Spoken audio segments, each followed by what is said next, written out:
Hello everybody and welcome, my name is Ryan and this is something I've been putting off for some time, but you guys keep asking me to do it, so here we go.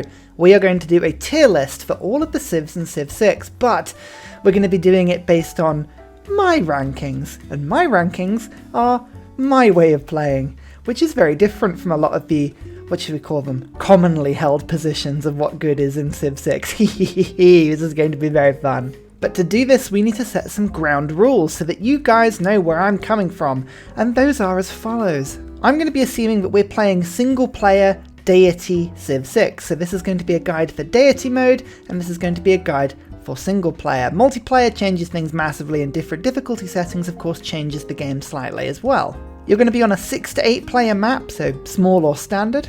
You're not going to be playing with any mods or game modes, so nothing from the Steam Workshop or anything you've downloaded, and equally nothing like Secret Societies or Apocalypse Mode or Monopolies and Corporations, anything that might change the game, because that's a whole other tier list. We're going to be playing a continents map because that is basically the standard map. It's got a good mix of ocean and land mass, where you've got lots of people on the same land mass as you, but also across an ocean, so a bit of navy, bit of warfare on the land, in the air, a bit of everything really. We're playing with average settings as well, so I'm not changing anything like making the map hotter or colder or wetter or putting legendary start on. This is going to be very generic settings for the map. And that includes not adding and taking away city-states or civilizations, you know? This is a absolutely bog-standard map where everybody gets as much room as they normally do. And equally, we're not spending ages on re-rolling starts. Now, this is a point that I often bring up because, honestly, I had to learn how to play Deity mode to start filming these videos. It turns out you guys are very snobbish over the Civ 6 that you watch on YouTube. You love to see Deity mode. I kind of understand why. But when I started playing Civ 6, I really struggled with it. And one of the reasons that I got quite good at playing it, apart from, you know, selling my soul to the YouTube algorithm, which, please can I have it back? I've given you everything you wanted, algorithm, please. We won't get into that too much. It's quite soul destroying, really. But apart from the thousands of hours that I've played on this game now, forcing myself to play pretty much every game that gets given to me, regardless of the start, is amazingly good at actually making sure that I can play the game full stop. It's amazing how just forcing yourself to play every start gives you such a brilliant overview of the entire game. How to play bad starts, how to play a Civ in a slightly different way than you would normally do, how not to put all of your eggs in one basket and say, I have this one Civ with this one strategy with this one map that works really, really well. You know? That's fine. Yes, I know you can play the Incans on a mountain map. That's great. Well done. But can you play the Incans on a desert map, you know? These are the sort of things that you're thinking about. And because of that, when we make this tier list, when it comes to making this compared to other civilization YouTubers and other people, I am much more well-rounded when it comes to me valuing a Civ and how good it is. Sure, a Civ might have a perfect win condition, like one Civ might be really, really good at science, for instance, but I weight things a little bit more averagely than that. For me, a good Civ should be able to take on 3 or 4 different victory conditions and pretty much be able to just sort of balance between them with a bit of versatility. They still could be incredibly polarized towards one being very good, but if they've got a full arsenal of weaponry, then they've got options, and with options comes a really good Civ, because you can change your strategy on the fly. We've all had to do that, right? You've loaded up a map and you've gone, right, I'm playing a science victory, and it turns out that you've got 5 careers on the map and they're all trying to get science victories, and there are no single science city-states on the map. They're all culture city-states. You're like, I'm just going to keep doing a science victory. No, don't play like that. Go for a culture victory, because often that's the way you get better at the game. But that is a whole rant I'm going to go into another time. So this is how I'm doing it. And you should know about my playstyle as well. I play Civ in a bit of a weird way. I love culture victories. I absolutely love playing with religion, and I like to incorporate religion into a lot of my play, although I don't do it on every single game. I'm much more likely to use things like Crusade and Feed the World and Work Ethic and all the stuff that religion will give you to be able to boost any win condition, really, from diplomacy through to science. And I'm also quite an aggressive player. I like war.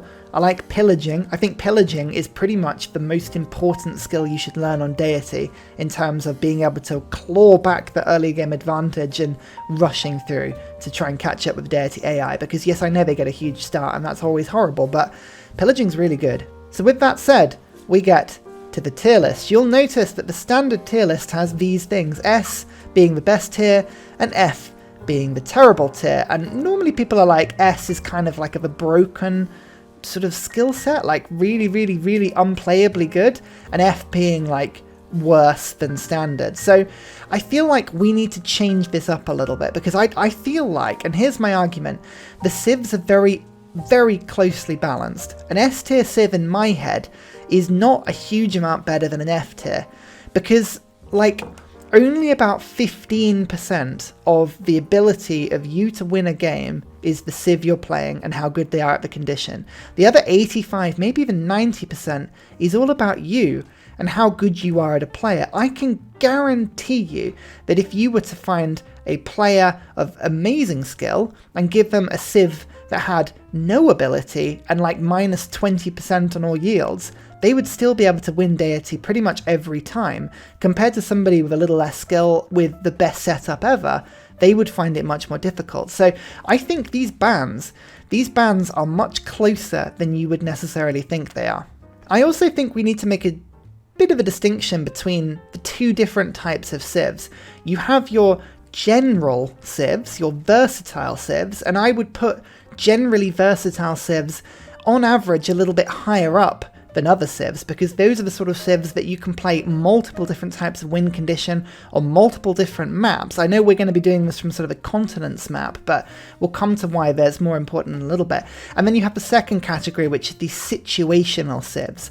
Yes, that civ can be absolutely perfect if you gear the map up a little bit better, but it kind of requires a bit of a sort of funny start. I'm also going to get rid of this F tier, because I honestly don't believe there is such thing as a bad civ in this game. Even the bottom rung I would put as a good civ. There's no civ in Civ 6 that if you don't spend the time to actually learn how to play them, they're not good, okay? That's just one thing you need to get out of your head. So this is what my banding looks like, okay? What I've done is I've taken S, A, B, C, D, E, and whatever you're going to have done, and I've replaced them with this setup where kind of you have two bands together where generally and situationally get put together. So, and you've got good, very good, and excellent civs. So I've kind of only ranked them into three different types, right? Excellent, very good, and good. And I've ranked those into two different subtypes, general civs and situational civs. And kind of a situational civ needs to be excellent to be of a comparable quality of general very good, right? And a situationally very good is kind of comparable with a generally good.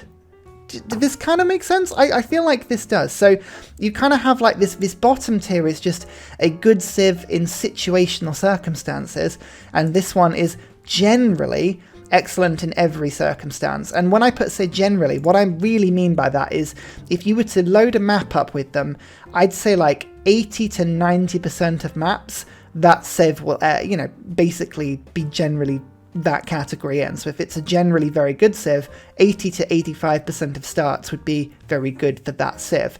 A situational, you kind of would be looking for maybe about 50%, or maybe you need to load the map a little bit, but you'll kind of, I'll explain it as I go through. I will warn you now, my list is going to look very different to a lot of people's, and if you're going to comment about this, I shouldn't need to say it, and I think I probably won't need to say it, but keep your comments nice and constructive, please. Everybody's lovely, everybody's nice. We're going to do this brilliantly. We're starting with Germany, who are just amazing. I love Germany, and there's a reason why Germany are really amazing. The 3 imperial cities is probably one of the strongest things in the game, each city allowing you to build one more district than usual. U-boats are a bit hit and miss. To be fair, I'm not a huge fan of them. They tend to come in quite late, and most maps don't really excel with them. They are good, but situationally you may find yourself using them maybe once or twice a game, or maybe even just to get the unique era score. They're not, they don't come into the game that often, but they don't need to, because the Hansa district is one of the strongest districts in the game. This thing you can load up with strong major adjacencies to commercial hubs, as well as aqueducts, canals, dams. You get production bonus for every adjacent resource. They're half as difficult to build, twice the speed. I mean, you've also got Frederick's ability where you get the +7 combat strength when attacking city-states. Again, it's not that great, that bit. Generally, keeping city-states alive is better than killing them, unless that city-state is in a very strong location and that city would be really good, or a city-state is thoroughly suzerained by another AI, and there's no way in hell you could ever get that. In which case that 7 is actually pretty strong. Germany is a powerhouse. Hansas and 1 extra district per city means that you can be spamming huge production hubs in every single one of your cities, and you can pack your cities tighter in as well, but you don't need as much space. You don't need the population. You can have like a 7 population city with 4 districts in it. It's amazing. And because of that, we're starting strong. Germany, I believe, are generally excellent. They will generally excel pretty much in any map situation you put them into. Next up, we have the Netherlands, who, again, I quite like this civ. They're just a lot of fun. Building polders is one of life's joys, along with building railroads. It's amazing. You have an amazing unique unit that is De Zenden Provinciën, I can always pronounce that one, a replacement frigate that gives you extra combat strength generally, and also against defensible districts. They are actually a domination powerhouse, and when you combine that with major adjacency bonuses, the campuses, theatre squares, industrial zones next to a river, it means that you can be getting like really high adjacency industrial zones and campuses pretty much in every city you found, as long as you find the rivers and settle them. There are some other bits and pieces. The extra loyalty and culture you get to trade routes it's a little bit hit and miss. Like, it is a decent benefit, but it's not going to be game changing. And polders, again, they're good fun, but they're not game changing. Really, you're relying on these two. The unique unit, that thing will forge you an empire. The Netherlands will take over the world with that thing. It is amazing. And having a +2 bonus on a bunch of your really important districts, that makes a huge, huge bonus. And because of that, I'm putting them as a generally good civ. It doesn't take much, like, to do them. Generally very good, I should say. Would I put them in the same category as Germany, for instance? No, Germany, I believe the Hansa is just super powerful and is amazing with that extra district. The Netherlands are a very good civ, and I would say that, yeah, generally, on pretty much any map you put them on, they're going to find rivers at some point, and you're going to have access to the sea at some point. They're really, really very good. Next up, we've got Macedon, and this is an interesting one because I also believe that Macedon is a very good civ, because you get a huge amount of awesome stuff.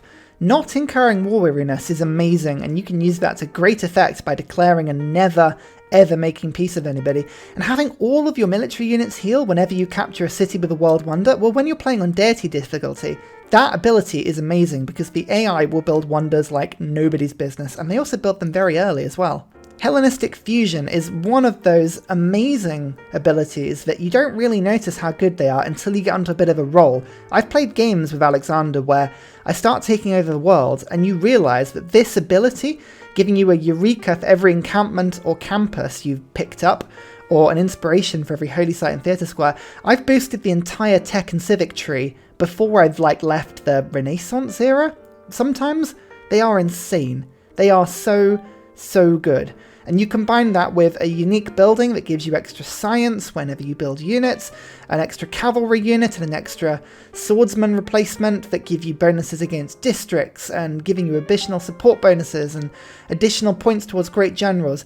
There's a lot here to love. They are a very, very good civ. But I wouldn't call them excellent. And the reason I wouldn't call them excellent is because sometimes getting started with Alexander can be a little bit tricky. The early game, whilst they have unique units, is a little bit tricky. They're swordsmen and they're horsemen, which do require a little bit of gold to either purchase them or to hold the support or to upgrade them, or production to get these things going. And you also need strategic resources as well. Horses, iron, that sort of thing to keep your empire going. So it is a little bit spawn dependent. I've had games before where if you start next to a deity AI that walls up really quickly and actually has like a very good science game, like somebody like Korea would be a good example, they can be quite difficult to get going, especially on deity difficulty. It's that beginning, that first 50 turns, even with your unique units, that can sometimes be the hardest. And actually building this building, you might not build it until later in the game. Encampments are never districts that you particularly rush unless you're going for that great general start. Saying that, a lot of people put weight on the beginning of the game. I think when you're playing deity, not enough people put enough weight on the end of the game, because that's actually when you win the game. The deity AI cannot compete with you after the modern era. Anything you do is better than the AI at that point. It's too complicated of a game to play, so if you're still in the game in those late stages, you're probably going to win. And these abilities, well, my god, do they come into their forefront when you've got bombers, or battleships, or tanks, you know? That's when Alexander comes into his own. These unique units are good, they're really good, but, I mean, he can be brilliant. He can be absolutely brilliant. So that's why I would say he's a very good Civ rather than an excellent Civ. If he had a combat bonus or some early game advantage, then I'd probably put it up there. And I'm also going to put him as situationally very good, because you do need a bit of a start and a bit of luck with your neighbours to get him going. But once he's going, he's a juggernaut. Now next up is interesting because we've got India. India's led by one of two people, either Chandragupta or Gandhi. And they give very different takes on what is, otherwise, an amazing Civ. Now, this isn't said enough, but India have one of the strongest abilities in the game, and it is often overlooked. Receives a follower belief bonus in a city from each religion that has at least one follower. You also gain an immunity for every religion with at least one follower. Missionaries have 2 spreads, and blah blah blah blah. That Dharma ability, it's quite tricky to get your head around, and it does take some practice, but when you get your head around it, and when you practice it, even on 6 and 8 player maps, my goodness is it good. Take a small map for instance. A small map has 4 religions. There are 4 religions somewhere on the map. If you can start to cultivate them by having one follower of each of those 4 religions in your city, you have all 4 follower beliefs. You could have Feed the World, Work Ethic, choral music, and then another one of your choice, Zen meditation for instance, all giving you every single bonus. Imagine a city with both Work Ethic and Feed the World, right? That's insanely good.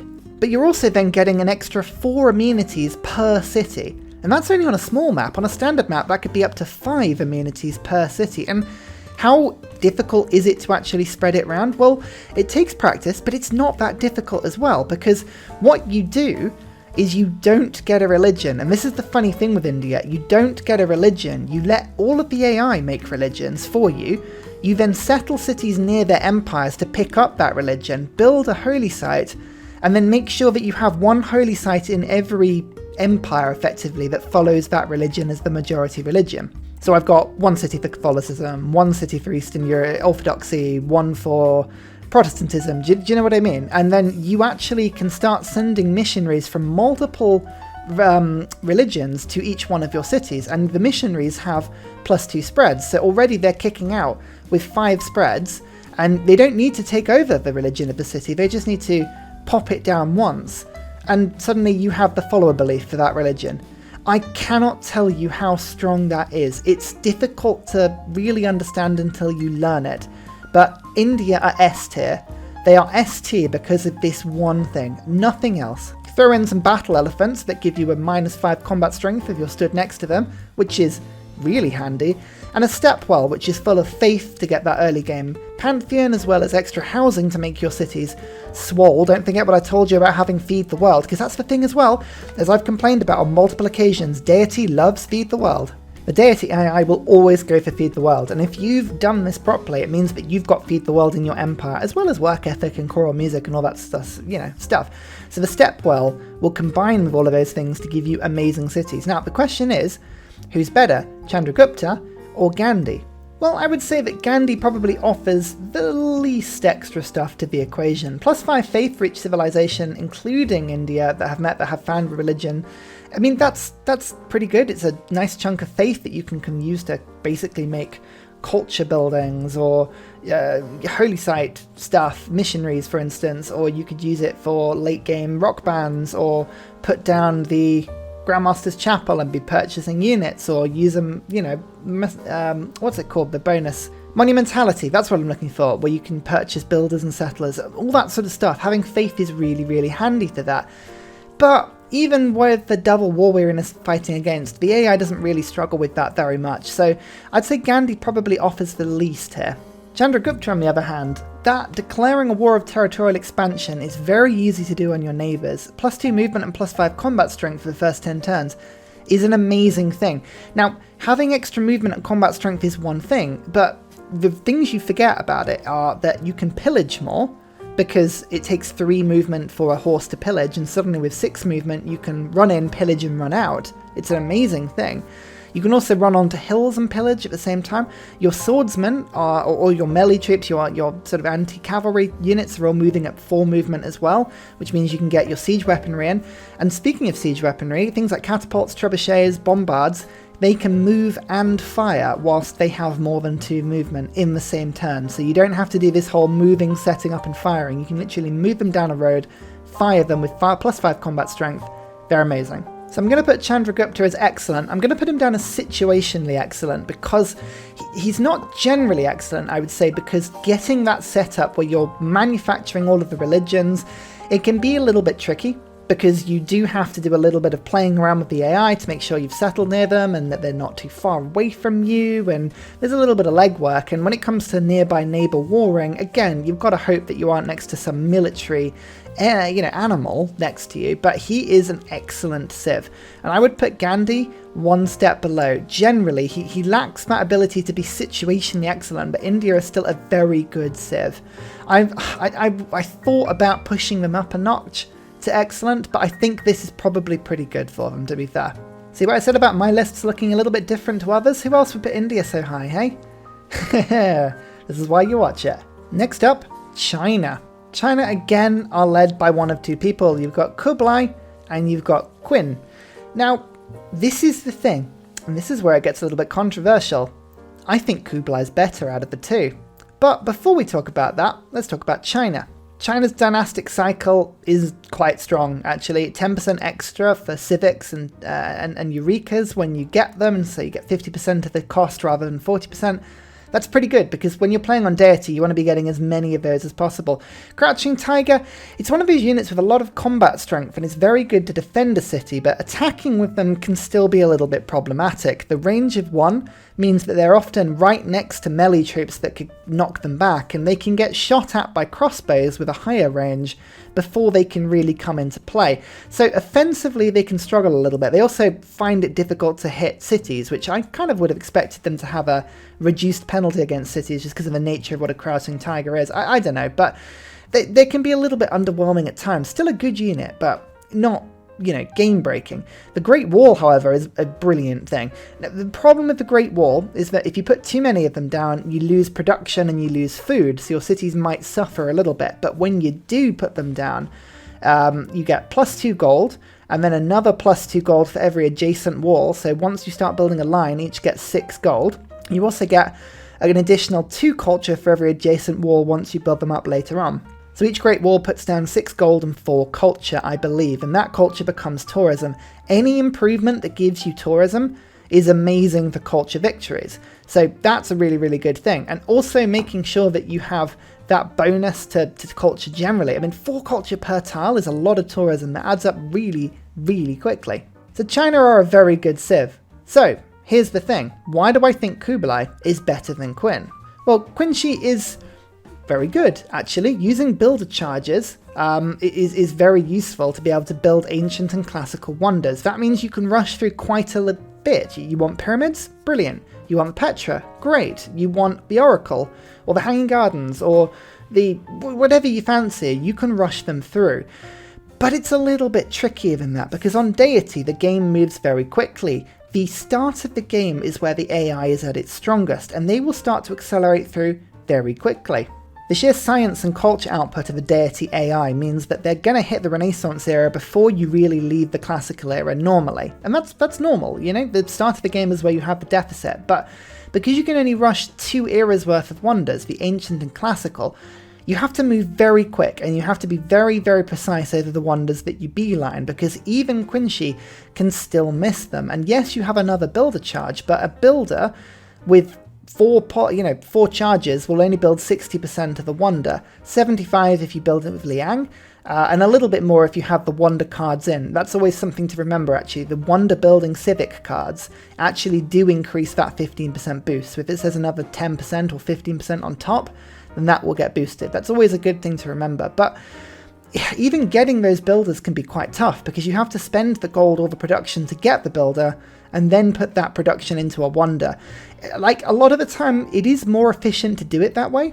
Like, generally speaking, building 2 builders and then building a wonder with that production is better than just building the wonder outright. But it's not as big a difference as you might initially think. We're talking percentage rather than, like, hugely different game. So because of that, you can find with China that you kind of don't build your city up as much. You forget to build districts, or you forget to put the improvements down on the rest of your empire. It's a balancing game with Qin Shi. You're also quite heavily reliant on a map as well, because you need a particular river system or desert system, or having a deer nearby to get a camp to get the wonders that you might want. If you don't have a stone, there's no Stonehenge, for instance. So it's a little bit situational because of that. Because of that, I'd say that China are a very good civ, but they're situationally very good in the hands of Qin Shi. Kublai, on the other hand, gets an extra economic policy slot. Now, this is entirely underrated, but an extra policy slot is a big deal. It's a huge deal. Like some of these dynastic cycle, or like any sort of leader ability or civic ability, they can be often less important than a good placed policy card. And especially as you get later into the game, having extra policy slot cards can be a big deal. There was a sort of way of seeing Civ 5 back in the day that Poland were often seen as the best Civ in Civ 5 because they had more policies than anybody else. And because of that, they could get more bonuses. Each policy was like an entire benefit that a Civ would normally get, and it's a very similar situation. I think policy slots generally are massively underrated, because think about it, you could have the settler and the production card at the beginning of the game, and also then stick the holy site adjacency card down, or have the campus adjacency card down, or the builder card, or whatever it is. Like, more policy slots the better. Also, getting a random Eureka and Inspiration when building a trade post, again, it takes a little bit of practice to get that down, but once you've got it, that's at least 5 free bonuses on the dynastic cycle, which is a huge thing. I wouldn't say that China under Kublai isn't very good still. They're still a very good civ, but I would say he's less situational than Qin Shi. Qin Shi requires a little bit of a setup. Kublai can take advantage of pretty much any game given to him, because you just play China like any other game, except you've got an extra economic policy slot, and you can get trading posts that give you Eureka's and Inspirations. They're very good. So because of that, I'd put them just a little bit above. I'd put them up here on generally very good compared to situationally very good. Next up is Greece. Greece are led by 2 people, Gorgo or Pericles, and again, their abilities are pretty good, but it's the Greece stuff that generally knocks it out of the park. You have Plato's Republics, which gives you a wildcard policy slot in any government. I've just talked about the benefits of having extra policy slots, and having a wildcard one is even better. If you want to go for those early game great writers, great scientists, great prophets, brilliant. You have a wildcard policy slot before getting a government, which is a big, big deal. And it goes through to the rest of the game, like, legacy cards like Democratic Legacy or Monarchic Legacy or whatever. That's another wild card to put those things down. Right at the end of the game, when you start getting policy cards that give you engineers and scientists for every power plant and research lab you have, these are the wildcards. Those are the wildcards that stack up even towards the end of the game. Greece is incredibly strong. And the hoplites at the beginning of the game, they don't take resources. That plus 10 combat strength by being adjacent to another hoplite, these things are early game bruisers. Greece can really throw their weight around early game. They are incredibly powerful. Combine that with a unique district, which is easy to build, gives you a 3 envoy, and has amazing culture adjacency. I mean, it is a very, very strong civ. It's worth pointing out as well that culture bonuses on things can be very strong regardless of the playthrough you're going for. Diplomatic, religious, culture victories, they all require shooting down the civic tree as quickly as you can, and even science victories. Some of the best policy cards are way down into the sort of modern and future eras of the civic tree, so having extra culture is always a good thing. There's no arguing it. Greece are an excellent civ. They are top tier. But who's better, Gorgo or Pericles? Well, in my argument, Pericles. And here's why. Gorgo's pretty good. She gets 1 combat strength for every military policy slotted, which is pretty good. Again, you can use your wildcard slot to give her another combat strength, but typically in a game you may not see that strength bonus go to more than like 5 or 6, and early game, probably no more than 2 or 3, which isn't enough to even defeat the Deity combat strength against you, so it's make a huge difference. But the extra culture boost at the beginning of the game by killing barbs, now this is really, really, really useful. Kill a couple of barb units and you can force your way to that early game government really quickly. Makes a huge difference. Like a couple of warriors and horsemen killed, and you can get yourself an entire civic towards the beginning of the game. That's when the stats are really, really needed. So it's a very strong ability, and it scales up well if you continue to go to war with her late in the game. But this ability, surrounded by glory from Pericles, is just insanely good. And any map you play will have city-states, and getting 5% extra culture per suzerain is insane, because don't forget, as a player, when it comes to city-states, you will always do better than the AI. You will always do better than the AI. Like, you always will. You can do city-state quests much better than they can. You can send traders much better. You can use your envoys in a much more clever way than the AI can. So you will normally have like half or more of city-state suzerain if you try, which is, on a normal map, 20 to 25% extra culture. It's insane. Combine that with the 3 envoys you get from building your acropolises. Pericles is so strong. You can get some crazy culture numbers with him. Crazy culture numbers. So because of that, I'm putting Pericles into generally excellent. I'm going to say that Gorgo is situationally excellent. Like, I think the difference between the two is that Gorgo requires you to have a certain start. If you spawn next to somebody that's very easily killed, like a load of barb camps that don't throw full-blooded cavalry, they're only flying weak units like slingers at you, then she can be really, really good. Easy to kill city-states? Fantastic. An AI that lets down their borders and their guard? Perfect. She's fantastic. But Pericles on pretty much any map will just win you the game. Awesome stuff. Next up is Rome, and Rome is often seen as a bit of a beginning civ for people learning the game, and for good reason. They are generally very useful, actually, and it teaches you a lot of good habits. You get to see how powerful monuments are by starting with an additional city centre building in every city you put down. You get a 3 trading posts in every city, and also a road connecting them, and also extra gold if you send trade routes through them. Now, All Roads Lead to Rome has this sort of funny thing that you don't really get used to it, but what you start to do is not send your trade routes to Rome at all. You start to send them from the furthest flung cities in your empire, and you send them across to the other side of the map, because every time you have a trading post, you can renew your trade route length effectively. So if you imagine a map is huge from left to the right hand side, you can go bum bum bum bum bum bum bum across all of your cities and send it off, and suddenly you're getting like a bonus 4 or 5 gold and crazy distances, especially if you've got other city-states that stack with that, like I think Venice is one and maybe Hunza is another, that give you distance-based trade route bonuses and stuff like that. Legions and Roman forts, again, are also very strong. Legions are incredibly tough and take less iron, but they still do take iron, which to this day really annoys me. Like, I get it, but you do make sure you have to sort of go and settle that iron, and I always forget to do that, and it always slows me down against deities. And the Bath is just an amazing district. I often forget to build aqueducts because they comparatively take quite a lot of production to put up, and often when a city's already got a lot of housing, I won't think to do it unless I'm building industrial zones. But building the Bath is amazing, especially because it gives you an extra housing and amenity every time you do it, and it also takes half the duration to build the thing. It's amazing. It's a wonderful district. So all of these bonuses, they don't feel like they add up to much, but it means that you can spam cities out, you can move units between them really, really quickly, you can hit your weight around with legions, especially if you can get an early game great person and a battering ram. Legions can wreck the AI.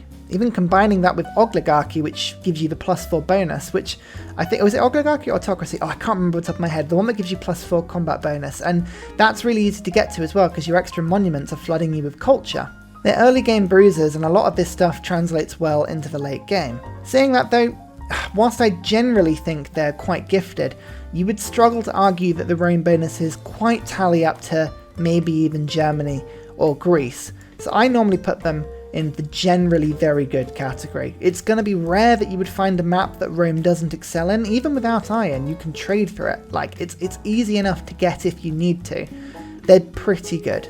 The Aztecs, on the other hand, are another kettle of fish, because this is a civ that has early and late game abilities. The unique building can actually be probably the worst and most pointless thing about it. Yes, it gives you 2 amenities. This is an arena replacement, by the way. And yes, you get a little bit of extra culture and faith and a great general point. That's all fine, but it's not enough to rush an entertainment district in the early game. I don't think it's strong enough, personally. But what they do have are Eagle Warriors, which are warrior replacements which are very strong, and if you use them to wage war on civs and city-states, you can take builders from them, which is amazing. you get this amazing ability that Montezuma brings to the party, which gives you an extra amenities to 2 cities for every amenity you've got. Now, to explain that, each amenity you get, such as wine or pearls or whales or whatever it is, provides 1 amenity to 4 cities, regardless of how many copies you've got of it, so multiple copies don't do anything. For the Aztecs, it gives it to 6 cities. So effectively you get 50% extra amenities from taking luxuries, which is a massive thing. Just remember that you only get that bonus to luxuries within your territory, not to ones you trade in. But you combine that with military units getting +1 combat strength when attacking, and this is when it starts to get really, really good.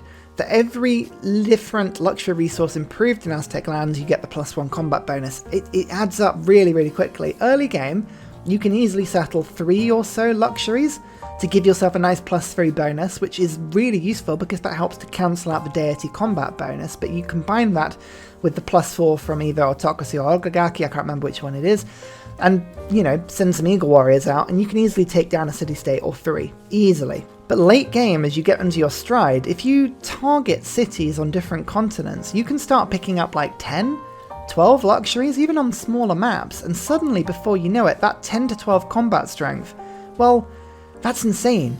It applies to bombers, it applies to battleships, it applies to everything you could ever want. Like, they are so good.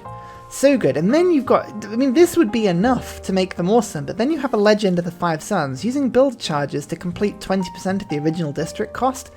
That is insane, because all you need to do is stick down the Ancestral Hall, give yourself a 3 builder every time you settle a city, keep the policy cards in that give you 5 charges rather than 3, or maybe you've even got the pyramids in, and suddenly your builders can give you an entire district for 3, pretty much right out the bat of building that city. It's like, here are some settlers, send them out into the world, build harbours in every city, build lighthouses, and suddenly you've got infinite trade routes, or build it with encampments, or campuses, or cultural theatre squares. It doesn't matter what it is, but you can spam cities, and even late game, use your builders to be rushing spaceports. Like, this stuff is amazingly good.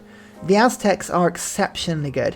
Like, I don't even doubt, I don't even question it. I put them up here immediately because they are generally an excellent civilization. The Khmers were one of the civs that got a huge boost last year, and my goodness did they need it. They were all adrift, but wow, are they good now.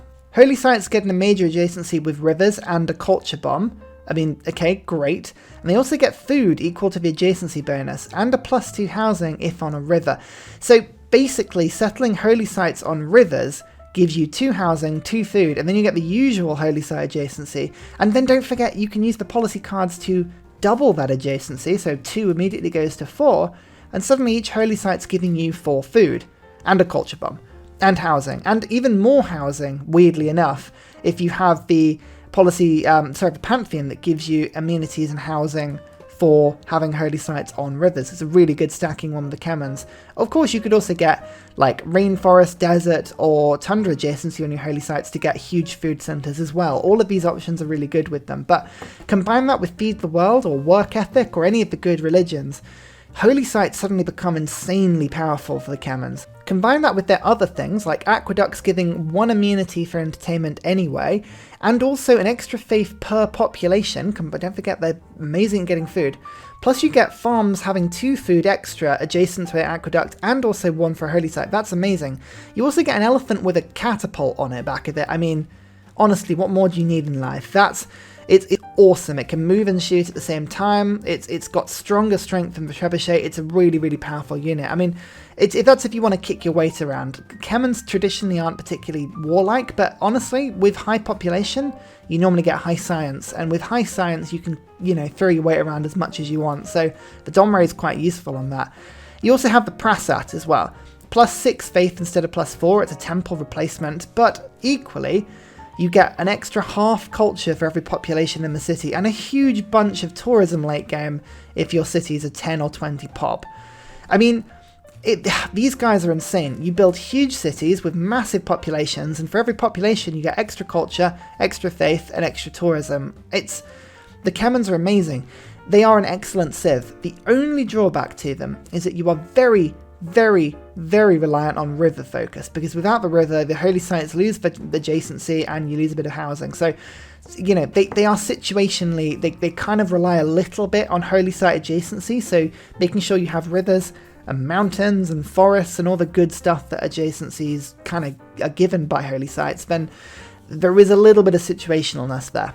So I'll put them as excellent, but I'm going to put them as situationally excellent rather than generally excellent, because honestly, I think someone like Greece or Germany is consistently like top tier, whereas the Khmers are normally as long as you get a decent map start.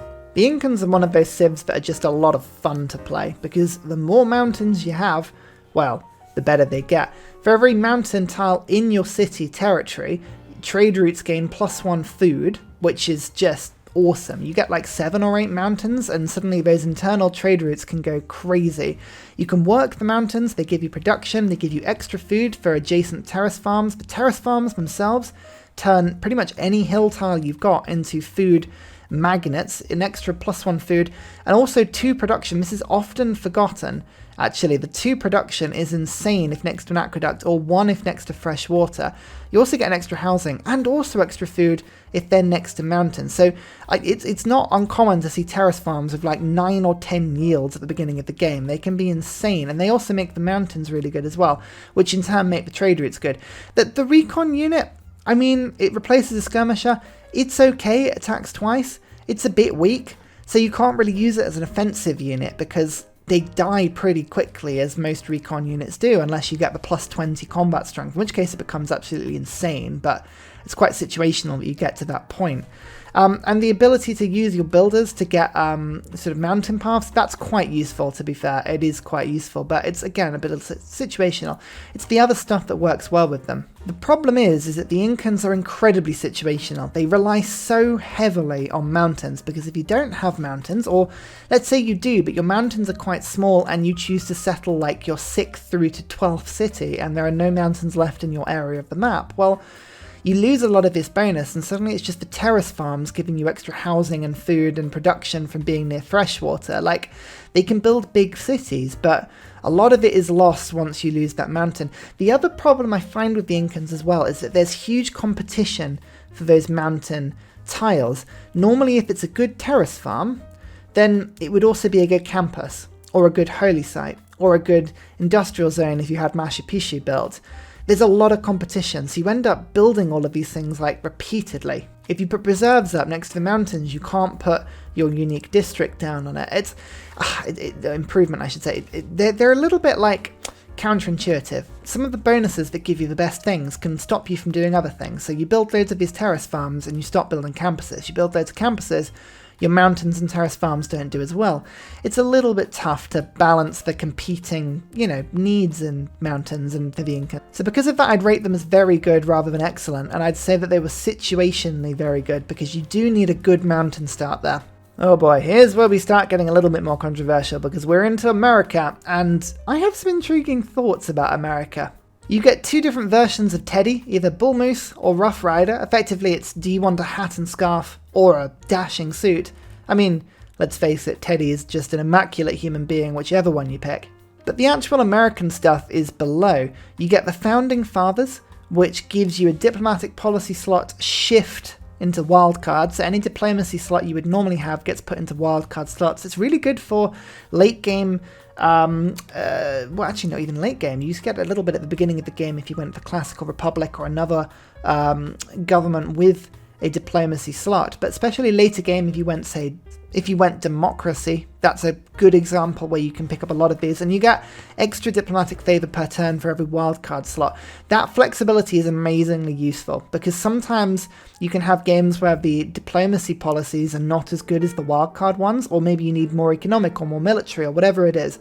There's a lot of flexibility there, and it makes democracy quite powerful for war and stuff like that, and even digital democracy, which goes even further down later in the game. That's awesome. Being honest though, the extra diplomatic favour is nothing to really write home about.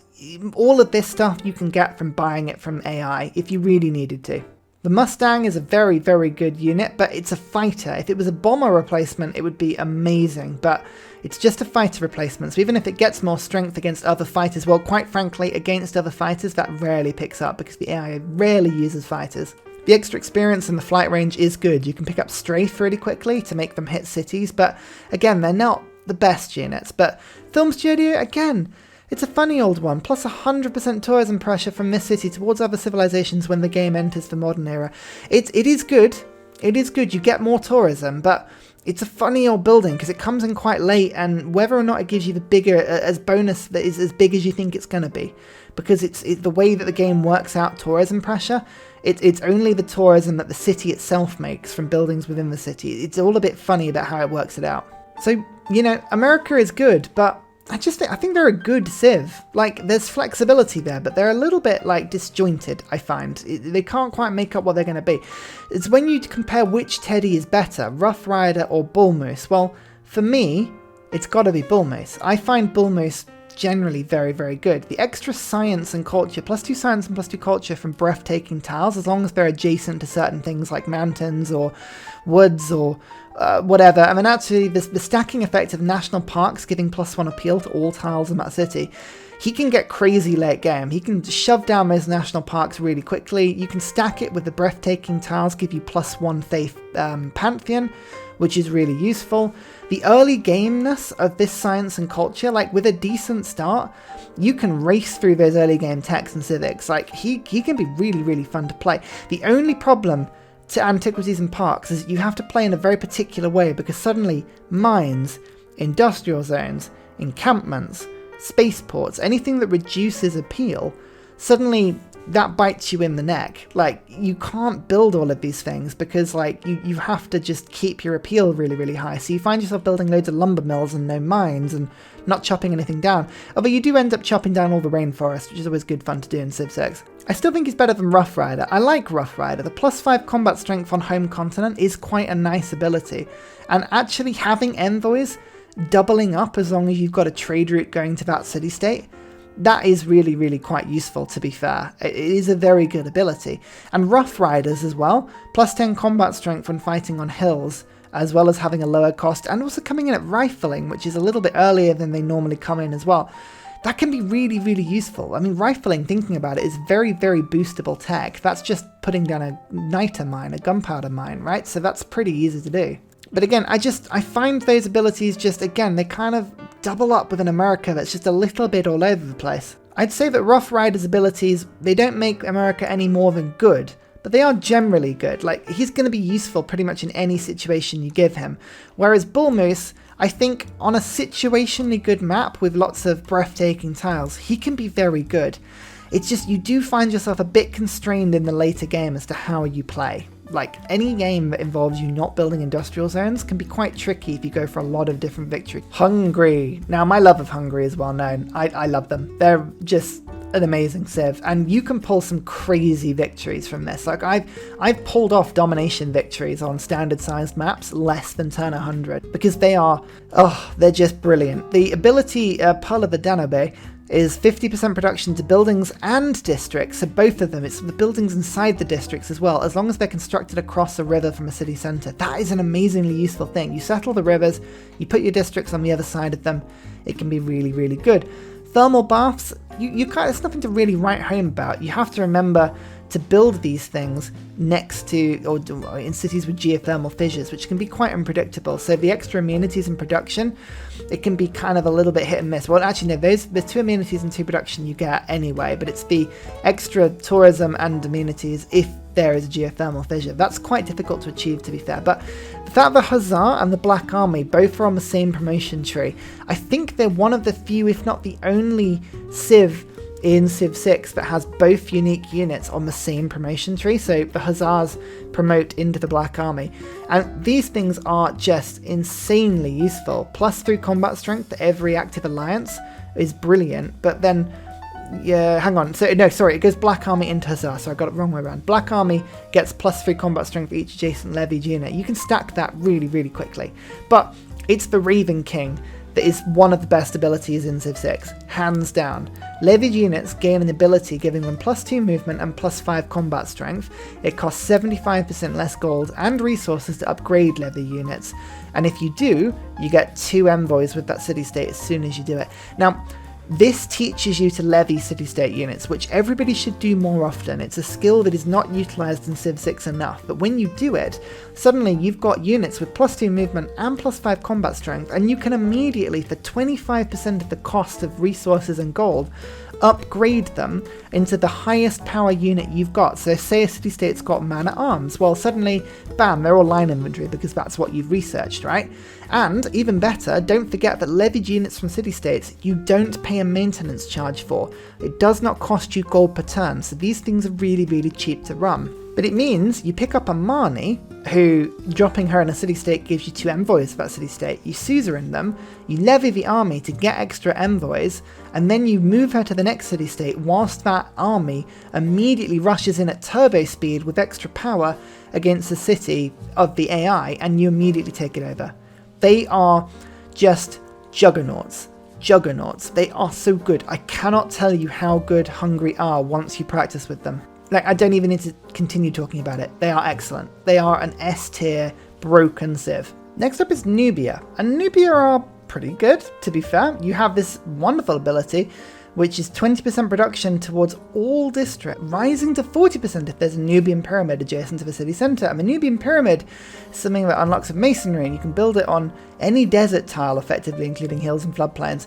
And it gives you food and faith and additional yields from adjacent districts, but it has to be on desert, and that needs to be by your city centre in order to get the bonus to give yourself 40%. Like, Nubia are good, don't get me wrong, having 20% production towards all districts really does help. Like, that's a bit of a generic, like, everything's a little bit better.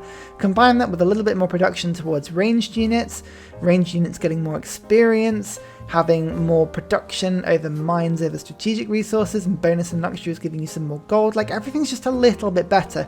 The archers are strong, but they're not going to win you the game. They're a bit stronger than archers, but they become obsolete as soon as crossbowmen come by, because crossbows are just insanely powerful for their era. Nubia are one of those civs where if you pick them, you will not be going wrong, because even if you just have 20% production towards all districts, it's great. But unless you get a load of desert, you're not going to build as many pyramids as you want, and even so, desert tiles are terrible. So you're improving a bad tile into something semi-decent. Like, even a pyramid gives you 2 food and 2 faith. Well, you know, 2 food is the tile that a plains tile, or grass plain, sorry, will have automatically. So you're not really giving yourself much more there. And yes, if you build it next to your capital, it can be a little bit better, but if you're putting your capital near desert, you're limiting your usable tiles anyway. I don't know. I just find them, it's a little bit tricky to use them properly, like on the one hand give and the one hand take.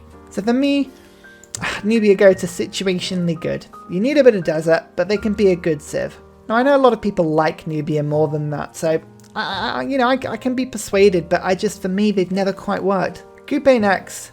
And he is, again, a very fun civ. You start in the ocean, you get a 3 builder with extra population when you start your first city, you get extra housing and an extra amenity, and you also get extra science and culture whilst you're floating around the map at the beginning. Basically, here's the ocean, sail away, off you go.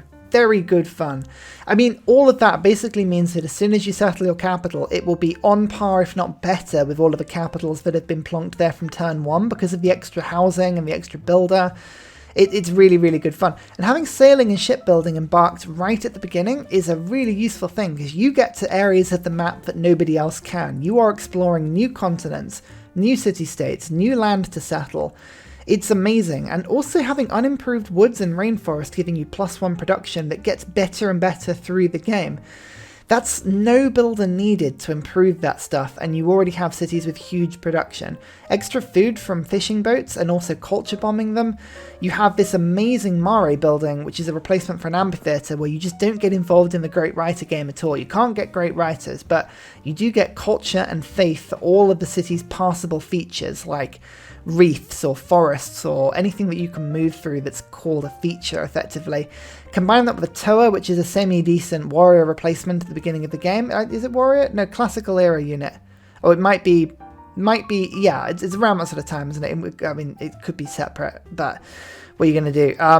And then the sort of unique districts as well. I mean, I've never really built too many of those, but they're quite defensible if you need them. They're pretty handy. It's all about the fact that Kupe can choose where to put their cities, find the best spots, plink them up, get more production without having to put anything down, work those fishing boats to be able to scoop up loads of land, and then get loads of culture and faith from a building that doesn't really have to be improved that much at all. They are incredibly good. They are an excellent civ, but you do require a map that sort of helps them a little bit. Like you like to be able to sort of sail around and find all the good wonders. You sometimes can get plunked on maps where you're right next to somebody, or say you choose to go left instead of right and you find like 3 AIs blocking all of the land. Like, it can be quite tough sometimes to get that start from them. And there is one big problem I have with, Kupe generally, is that resources can't be harvested. So you can't chop down woods, you can't get rid of stone, you can't get rid of rainforest or bananas. Everything has to be kept, and that can be really, really tricky because you have to work with what you've got, and you miss chopping, you miss rushing things once you play Kupe too much. I still think he's excellent though. I think that strong capital, the strong exploration, and the extra resources you get for nothing make him an excellent civ, but I'm going to put him on situationally excellent rather than generally, because there are some things that you need to go your way to make him perfect. Oh, we're reaching the trickier bits now. Poland are a highly, what's the best way of putting this? Divisive civ, in the sense that some people love them and some people don't love them, and I can see why.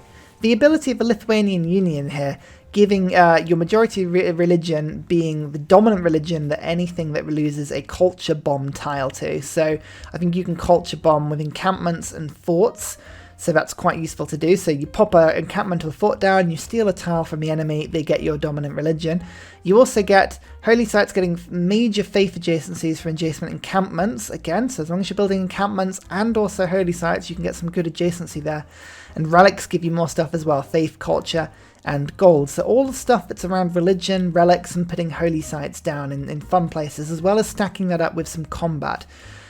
You also get military policy slots in the current government are converted to wild slots. Sorry, one military policy slot is converted to wild card. The Winged Hussar is good fun. It's a cuirassier that pushes units back and does more damage if that happens. And the Sukanitsa, I think I remember how to pronounce that one, is basically a replacement market that makes international routes have more production and internal routes have more gold. It averages them out weirdly. It makes your international routes a bit more domestic and it makes your domestic routes a bit more international. Poland are a little bit messy. I mean, being able to put your religion onto other cities via a culture bomb, it's a useful thing, don't get me wrong, but it's not going to win you the game. Like, if you're trying to take someone's religion out using these culture bombs, yeah, it's going to be a tough sell. And diplomatically against the AI, they hate you doing that as well. They literally, you'll make an enemy for life as soon as you do that. Relics are notoriously difficult to get on Civ unless you can guarantee that Candy is in the game, unless you get very good RNG on tribal huts. Very difficult to pull those ones off. And a military slot going to a wildcard slot, I mean, actually, like if you're going Classical Republic at the beginning of the game, they don't have any military slots. And it's funny, like, there's a lot of stuff that just doesn't really sort of link together. Like, I could see Poland, if Poland had, for instance, Spain's Conquistador instead of the Winged Hussar, that would be really, really well suited to them. But the Winged Hussar kind of like, a Cuirassar is a powerful unit, but it can't take over cities very well because it can't push through walls, which is one of the big problems with them. And the Sukanitsa, again, a brilliant building, but it's in a commercial hub. And this is telling you to build holy sites and encampments. So if that was a building that you could put into an encampment, for instance, and like get more trade routes from encampments, like I could see this being an insanely good combination. But as it is, I do find Poland a little bit disjointed. You're going to go into situationally good. They are a good civ. With practice, you can play with them very well, but they can be tricky to pick up. Speaking of faith and money, Mali. Okay, Mansa Musa. International trade routes getting extra gold for every flat desert tile. I mean, this can get silly. You put like a city with 10 flat deserts around it and suddenly all of your international routes have 10 gold. An extra trade capacity every time you enter a golden age. That should be a minimum of 5 to 6 trade capacity by the end of the game. You also get extra faith and food for every adjacent desert and desert hills tiles. You get an abundance of gold from mines instead of production. You also get commercial hub buildings being able to be built with faith. Cavalry that stops traders from being plundered and gives you extra gold when you kill things with it. A Sugaba, any commercial district that you can build at half the speed or twice as quickly is really, really good. This gives you an extra gold adjacency for holy sites, as well as letting you buy gold and faith purchases in the city for 20% cheaper. That stacks amazingly with like Ingazagamu and also with democracy or what's the theocracy, I think. So there's a lot of love. There's a lot to love about Mali. There are some drawbacks. 30% production discount or reduction towards buildings and training units. It's not against districts, but it is buildings and units. So they make a lot of gold and they build things very badly. So you're focusing on Sugabas and trade routes, you're not focusing on industrial zones. But actually, weirdly enough, industrial zones do help. It's just you shouldn't be building buildings or units with them. You should be doing districts and city projects with them. So there's ways around that one. Would I call Mali S tier? No, I wouldn't. I'd say they were very good. They have a huge capacity for gold. Like, they are one of the richest civs in the game and in the real world for, they links for a good reason. But the problem is that when you compare that to, like, somebody else we'll be talking about later, like, hint, Portugal, for instance, there are a lot of drawbacks to make that gold income work. And you also are hugely desert dependent. You don't get desert, you don't get any of this faith and food at the beginning of the game, you don't get the extra gold, and you're just relying on Sugaba districts, which are good, but they're not, they're not going to win you the game just by themselves. You need to be able to build other things as well. So I would put Mali as very good, and I would say they were actually situationally very good, because you do need a good desert start to pick them up, but if you can get an abundance of desert to settle nearby, they can be awesome. Good old Georgia, the butt of everybody's jokes. Glory of the world, kingdom, and faith. It's all lovely stuff. You get combat victories giving you faith. That's a proved ability, so they got a bit of a buff in the last patch. You also get an envoy giving you 2 envoys as long as the city-state follows your religion, as long as you have a religion. You get to pick a dedication from the normal age bonus if you get a golden or heroic age, so this is quite useful. You chain golden ages together, you get a golden age, and normally when you get a golden age, you don't get any ability to get extra era score. It wants you to drop back into a normal or dark age, but with Georgia, you can pick, like, for instance, if you go monumentality, you also get the extra +1 from building a district, as well as getting your faith purchases with settlers and traders and builders. So that's quite a good ability, actually. And 50% production towards defensive buildings, stacked together with, like, monarchy, for instance, and a cheaper Renaissance wall, you can get some insane diplomatic growth with Georgia. If you set them up in a certain way, it's insane diplomatic growth. The Civs is a man-at-arms that is very difficult to kill in the hill terrain. Weirdly enough, this unit is picked by Barb clans a lot, and they're very difficult to kill. And the Chikse, oh my god, I wouldn't have to pronounce that, I'm very sorry, but the unique wall giving you more defense, more tourism, if you're in a golden age, and 4 faith that's doubled when you're in a golden age as well. I mean, this is an overlooked building. The problem with this unique building is it's a Renaissance wall rather than an ancient wall. If it was an ancient wall, you'd build it a lot quicker. But that combined with the extra production, they're very cheap to build. So as long as you've got like the limes policy card and you're getting 100% from limes, 50% from this, and you've also got a lower production cost, there's no reason you shouldn't be sticking walls up in all of your lands, especially if you've got monarchy and you've got all the extra housing from it as well. Georgia are a good civ. So I wouldn't say they're very good, but they are a good civ. Would I say they're bottom tier? No. I would say generally on any map you get given, they are a good civ. What would make them very good? Well, if it wasn't a Renaissance wall, for instance, and more of an ancient wall, it would be an easier bonus to achieve. And if they had an ability to get better chances of picking up a religion, that would help as well. Some of their abilities are linked to having your own religion, and if you don't get one, you're a bit screwed on that part, but I'd say they're better than like a Poland or a Nubia. I honestly think they're pretty good. Gilgamesh, here we go, Sumeria. So, as long as you are at war with a common foe, you and your allies share pillage rewards and also share combat experience within 5 tiles. You get alliance points faster, and you also get combat strength if you're at war with an ally. That 5 combat strength stacks with military alliances as well, so that's something to remember. If you have a military ally and you go to war with them, that's a +10 bonus for you both. It's awesome. Epic quests is quite fun as well. If you capture Barbarian Outpost, you receive a Tribal Village reward as well.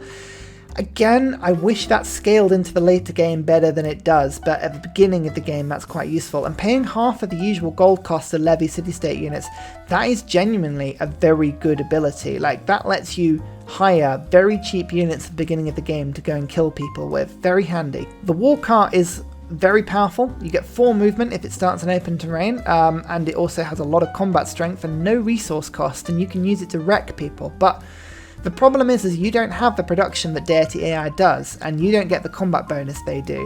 So it's a little bit tricky to use sometimes, and often the AI will throw swordsmen or spearmen or walls at you that stops it, but you know, if you can get it out quick, it's pretty good. And actually, if you can get yourself a joint war right at the beginning of the game as well, that can be really cool as well. And then you also get the Ziggurat, which gives you 2 science and 1 culture extra if it's next to a river.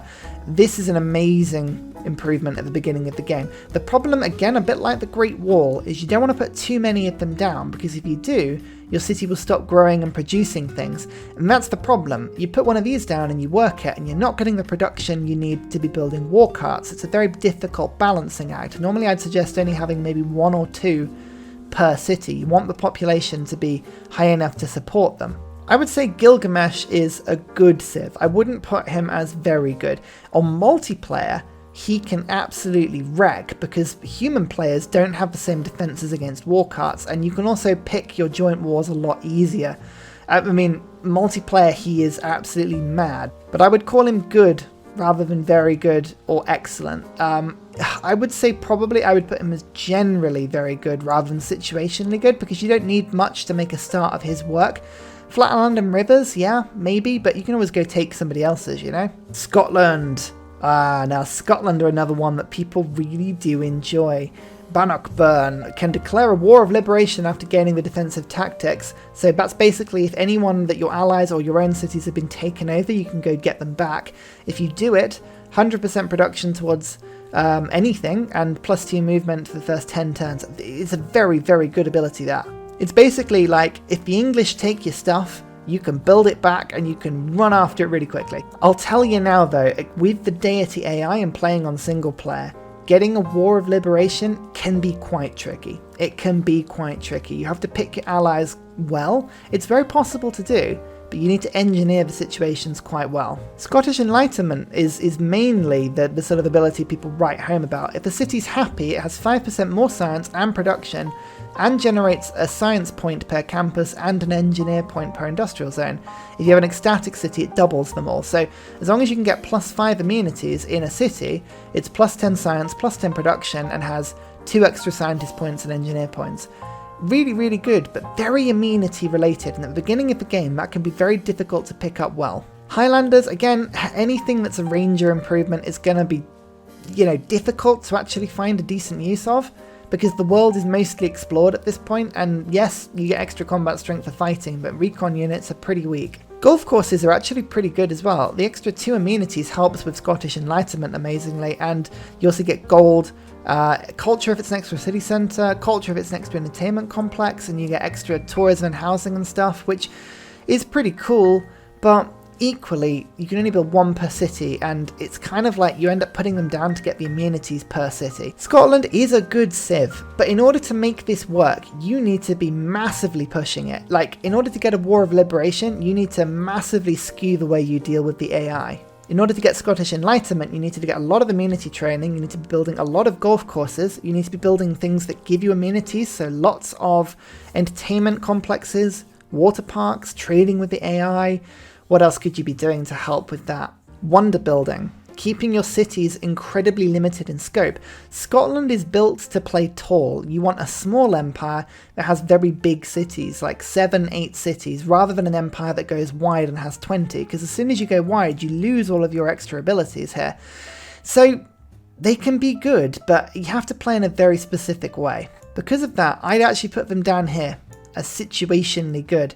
I'm not saying they're not a good civ, but I wouldn't say they're very good. Now, pre-patch, when, you know, they had the ability to get Scottish Enlightenment on a +3 immunity city rather than a +5, it used to be a lot easier to do, but it is quite tricky these days to get that +5 bonus, especially early in the game.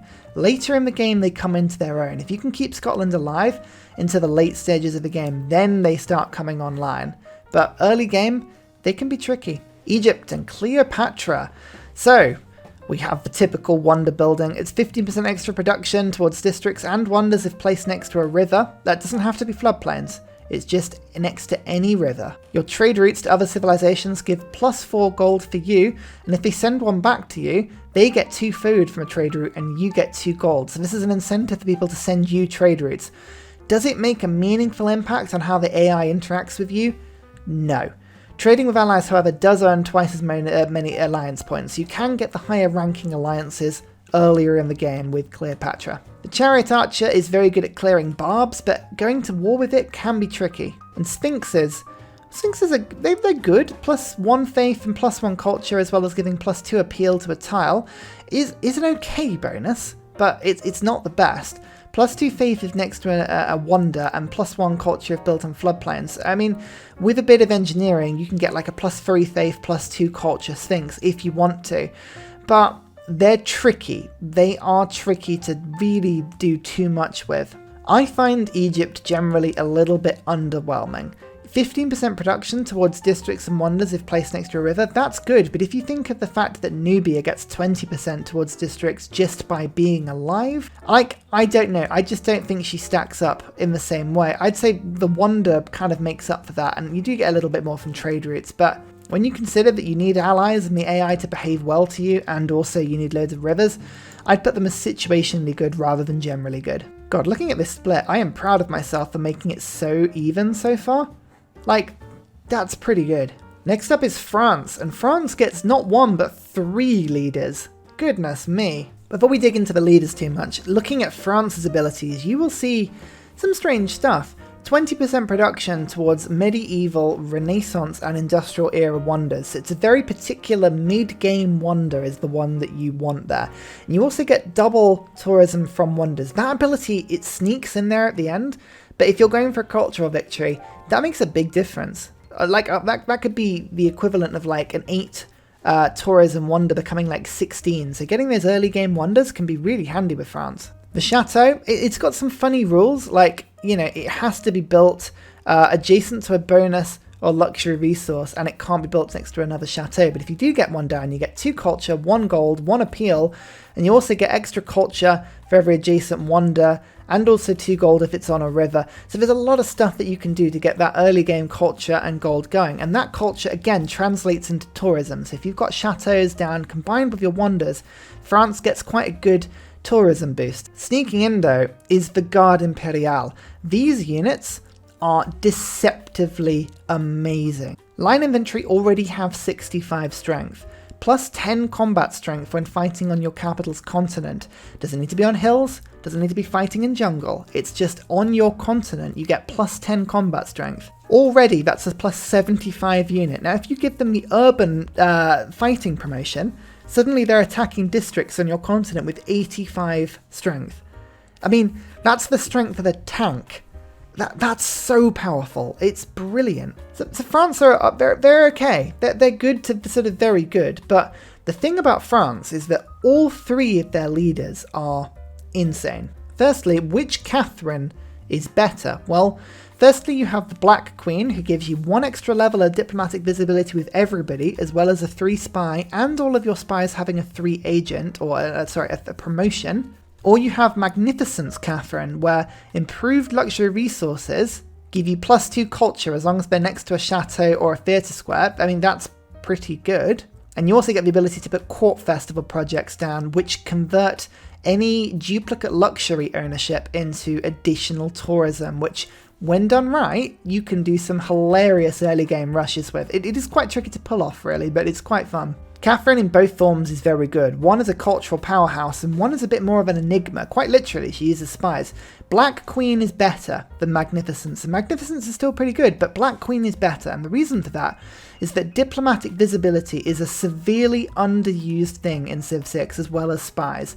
Spies are amazing. Diplomatic visibility is amazing, and having an extra level with everybody means that she has a +3 combat strength against everybody all the time, compared to everybody else. Combined with the fact that you've got an extra spy that can be in the opponent's land, and it can also be promoted quite quickly to an agent of superpower, she can quite quickly be spying on somebody, go to war with them, and have a +9 diplomatic visibility combat strength on them. You know, I said before about having an 85 strength Guard Imperial? Turn that into 94 strength with the Black Queen. Oh, and also, did you make it a corps? That's 104 strength. Oh, an army? 111 strength, as long as it's got the urban promotion. I mean, she can get nuts. War Black Queen is a domination powerhouse on your own continent that makes Teddy blush. Like, she is insane. And if you don't want to go diplomatic, domination, the extra spy capacity helps you steal great works, steal money, steal science, protect your own land, rig city-state elections. She is insane. So I would say France is very good, but I would say that generally the Black Queen, she will get you a good game in any game you play, whereas I think Magnificence, it is a little bit more situational, because you need to be making sure you've got a good luxury placement, you've got to be making sure you've got good chateau placement. It's a little bit more kind of set up, but they're still both very good, but I would say the Black Queen has the edge here. And then there was Eleanor.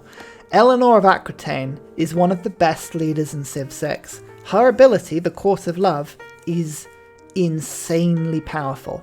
It is insane. For every great work you have in a city, you cause a -1 loyalty per turn drop to all cities within 9 tiles. It's insane. 9 tiles is a very long way. If you've got an amphitheatre, that's -2. You've got an art museum, that's suddenly -5 as long as it's filled up.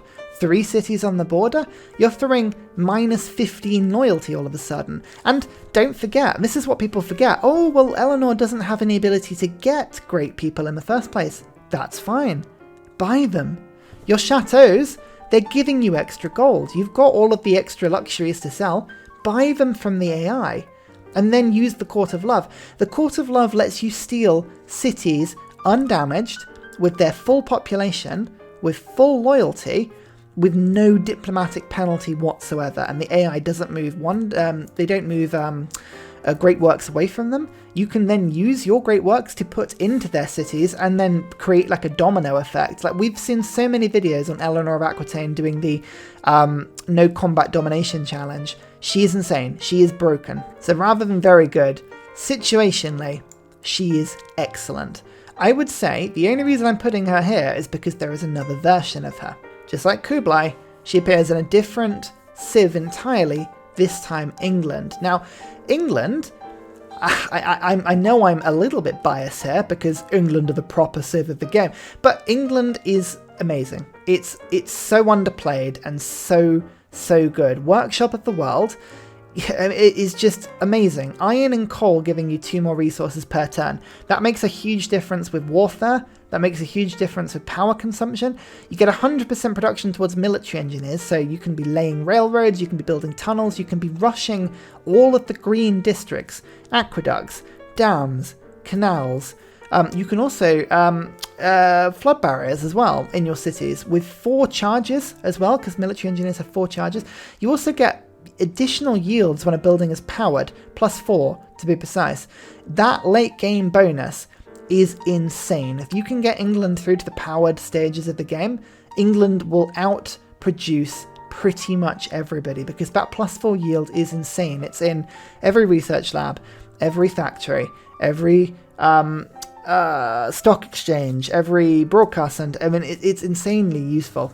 You also get to build your industrial zone buildings faster. Your harbour buildings will just basically contain strategic resources for you.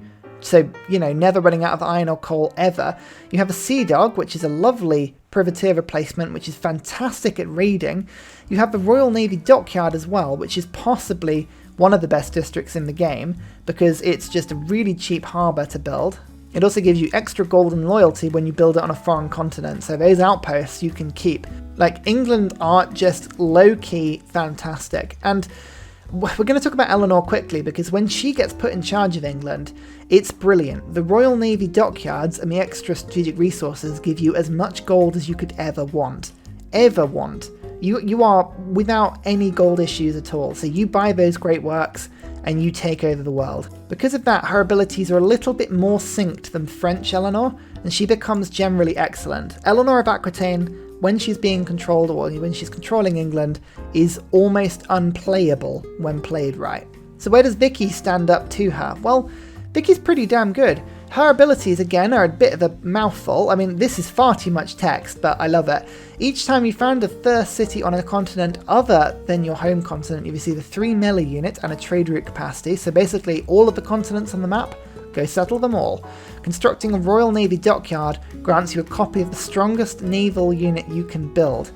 That is insane. So basically, you go settle 8 cities, you build 8 Royal Navy Dockyards to give yourself like 8 more trade routes, as well as a couple of extra trade routes from this ability. And then you've got 8 3 boats, which could be frigates, they could be ironclads, they could be battleships. I mean, this is an ability that doesn't get any worse the later through the game you get. And then you get the Redcoats, which make the Guard Imperiale look rubbish. These things are even better because that combat strength, that plus 10 combat strength, it's gone from being on your home continent to every other continent. So this thing can just take people over. You build a Redcoat army, you give that the urban promotion, and this thing will wreck. It is so powerful. So Victoria is a situationally excellent Civ. I wouldn't say she's generally excellent in the same way that Eleanor is, because she's just awesome, but I would say that she still remains excellent. She's just situationally excellent. Why situational? Well, you need a good continent split, you need to be on the coast, you need to be able to get those boats out. There is a little bit more to play with Vicky. You also do need a good iron and coal deposit in order to sort of, you know, get yourself going. But you should be exploring for that anyway. That's the whole point of England. Get out there, go find it. It does remind me though that we didn't speak about Kublai's other form, Mongolia Kublai, and Mongolia generally with Genghis Khan as the other leader. Now, Mongolia. Now before I was quite controversial and I said that Kublai was the better China. In this case, I'm not going to say that. It's quite clear that Genghis Khan is better than Kublai, but Kublai is still amazing under the control of Mongolia. Remember, he gets a Eureka and inspiration for establishing a trading post? Well, Mongolia kicks that into another gear by giving you an immediate trading post as soon as you send a trade route to somebody, as well as giving you an extra level of diplomatic visibility against them.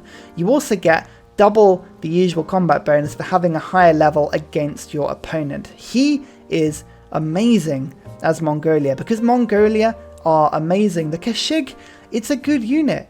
Don't get me wrong, it's like a ranged cavalry with lots of movement speed that can escort people. It's awesome. And the Ordu, as well, gives you even more movement to the cavalry units that you produce, and it's just awesome. But it's the Ordu ability, because that extra diplomatic visibility is one level above for anybody you're attacking, and that gets doubled to 6 combat bonus for everyone. So you put a spy in their land, suddenly you've got a 12 combat bonus. Or if it's a master spy, it's an 18 combat bonus. Or you've got printing, and it's got 24 if the AI hasn't got it. And Kublai takes all of those penalties, you know, like all those advantages, and says, you know what, I'll make it even better by giving myself a 3 Eureka and inspiration just before I attack, just in case you were looking to squeeze an extra unit type just before you went. Mongolia, I will warn you now, both of these Mongolias are getting excellent, because this is, domination-wise, pretty much the strongest ability in the game.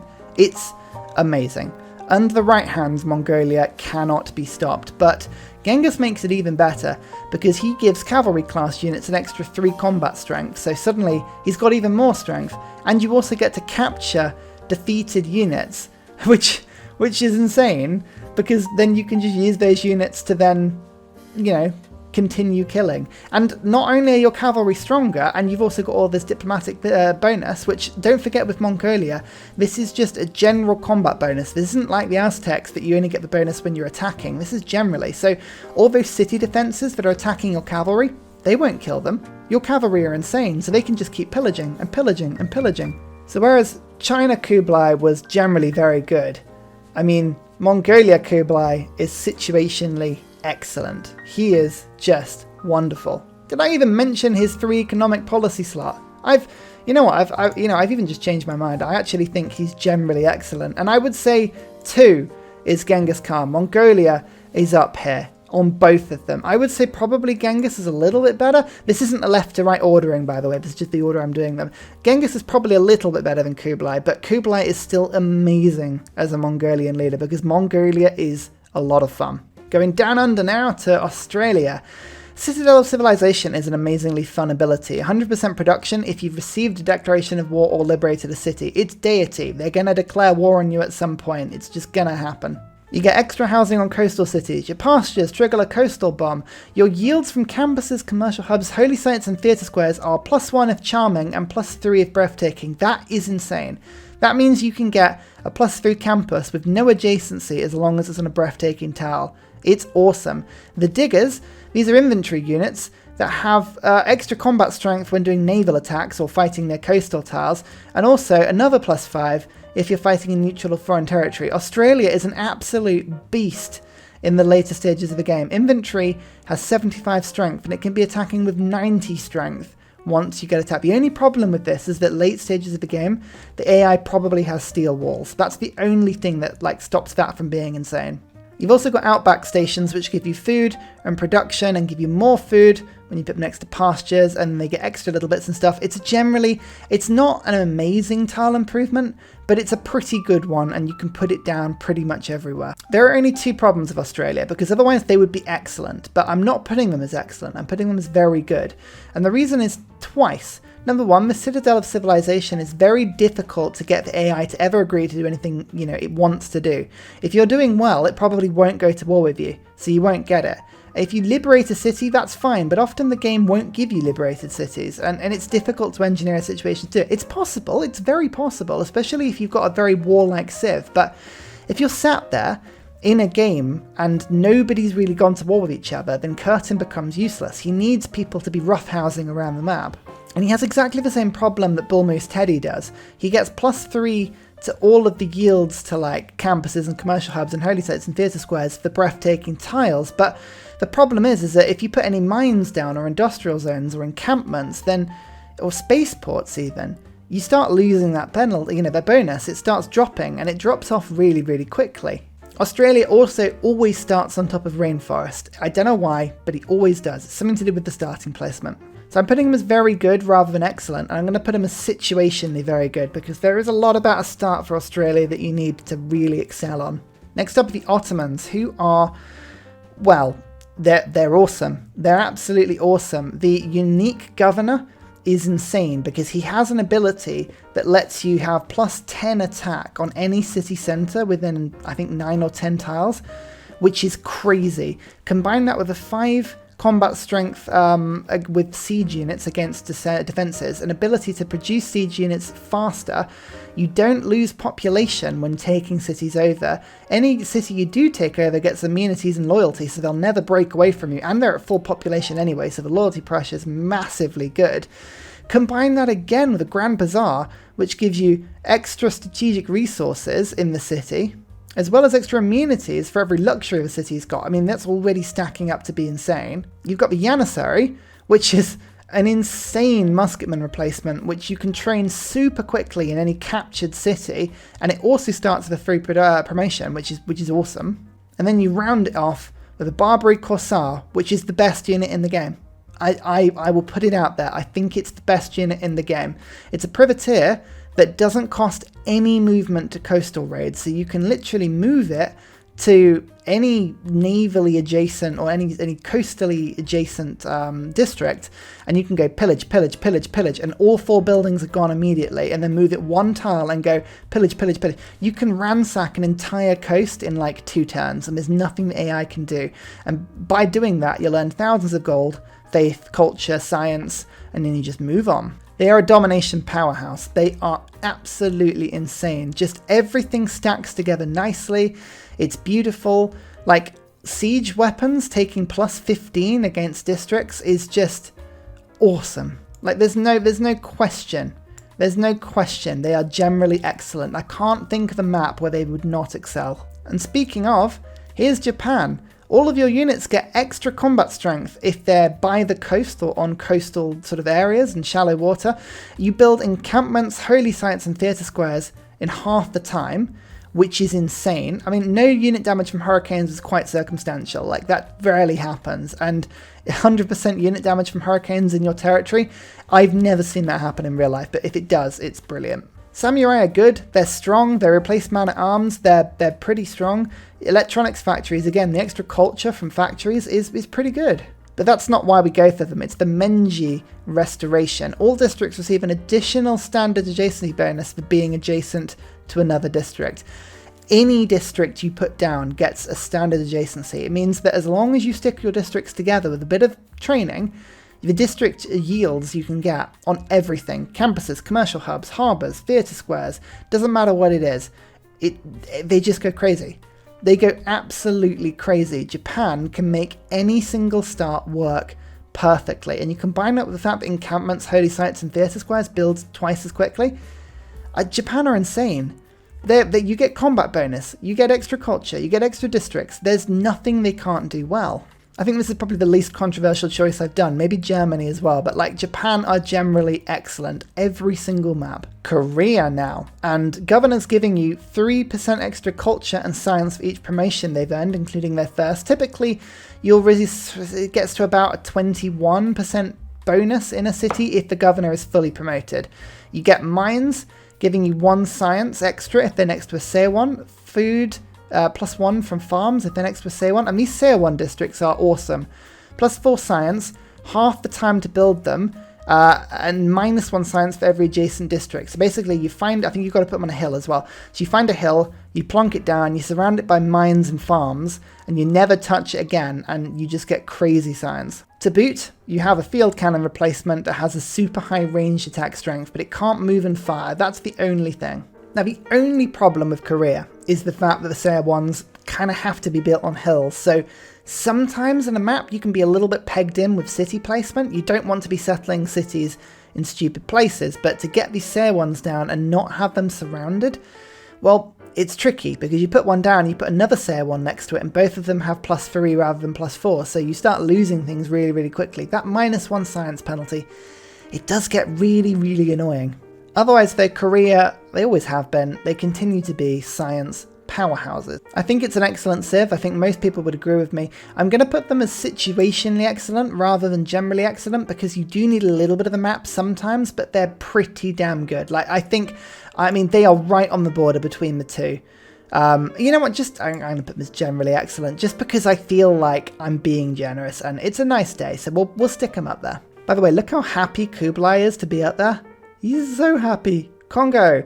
He can't build holy sites, he can't get great profits or found religions, but he does gain the beliefs of any religion that has established itself in the majority of his cities. So basically you take over someone else's religion, you get 3 apostle each time you finish an Mbanza or theatre square. So basically as soon as people start giving you religions, you pick one you like and then you use your apostles to spread it around. The Mbanza district, by the way, is an amazing district that always gives you 5 housing, 2 food and 4 gold, regardless of the appeal of a neighbourhood, which is normally the thing about neighbourhoods which is most annoying.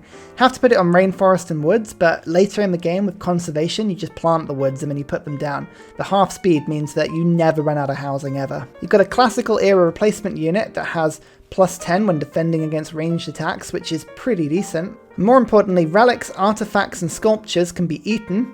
For some reason, you get food, production, faith and gold from each of them, as well as the usual culture, and you also you also get 50% more artist, musician, and merchant points. Now that was changed. It no longer gives you 50% extra writer points, so you kind of lost that one a little bit, but the palace does have slots for 5 great works. I think the Congo are really good. I don't think the Congo need a particular map type to do well on. There is a little bit of situational to this, I guess, because it depends on what religion kind of gets sent their way, but that's kind of almost the like least important bit. They generally work really, really well as a civ. I'm not going to say they're excellent. I think they're very good instead of excellent. I'm going to stick them on generally very good. That seems to be, for me, kind of where they should be. Next up, Shaka Zulu. He can form corps and armies earlier, and when you do, you get 5 combat strength extra to them. So if you had a warrior that's 20 strength and you make it into an army, instead of having 37 strength, it would have 42 strength. You get extra loyalty for garrisoning a city with a corps or an army, +5, otherwise it's +3.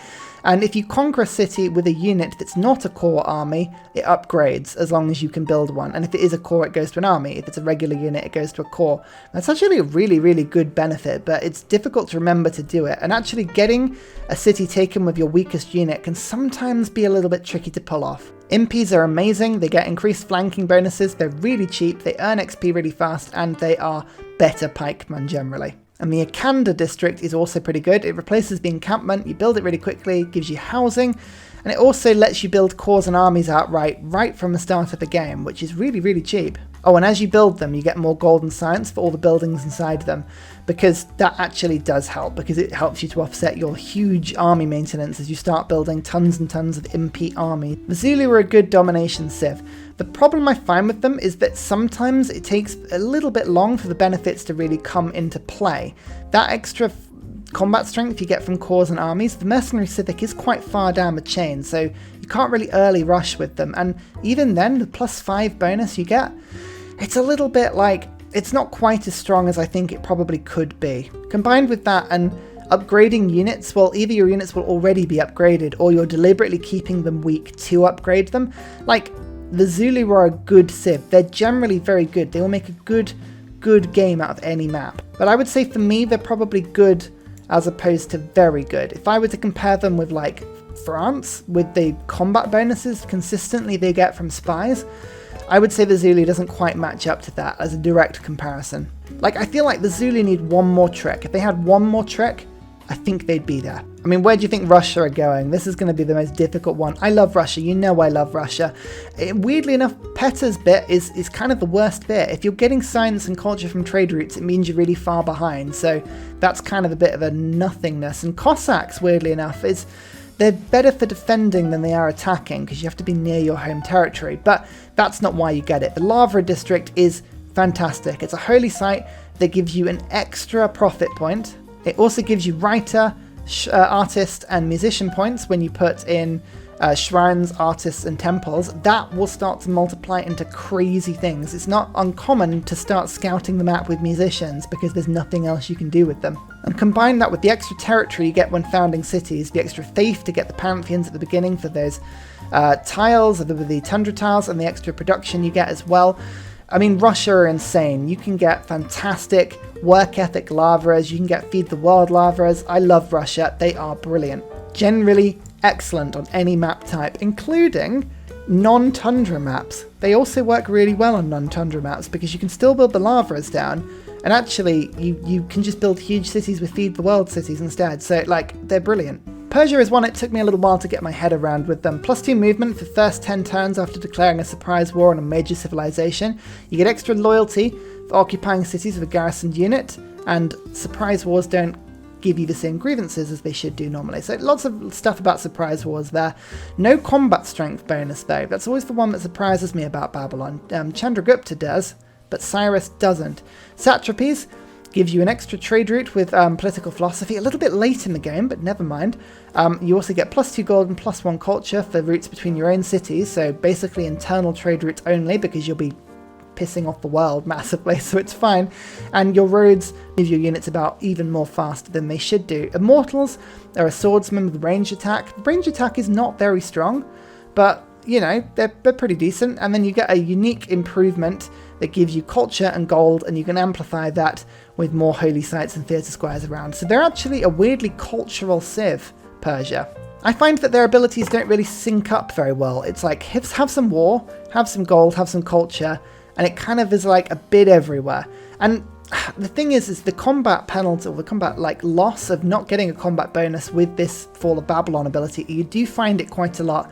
Your units can move about really fast, but they don't actually get any combat strength against cities, so this can be a bit tough to utilize against Deity AI. Saying that, you do it for the +2 movement. That's the main thing, because it means you can move and fire in the same turn all your siege weaponry. That's the main reason for it, and that is awesome.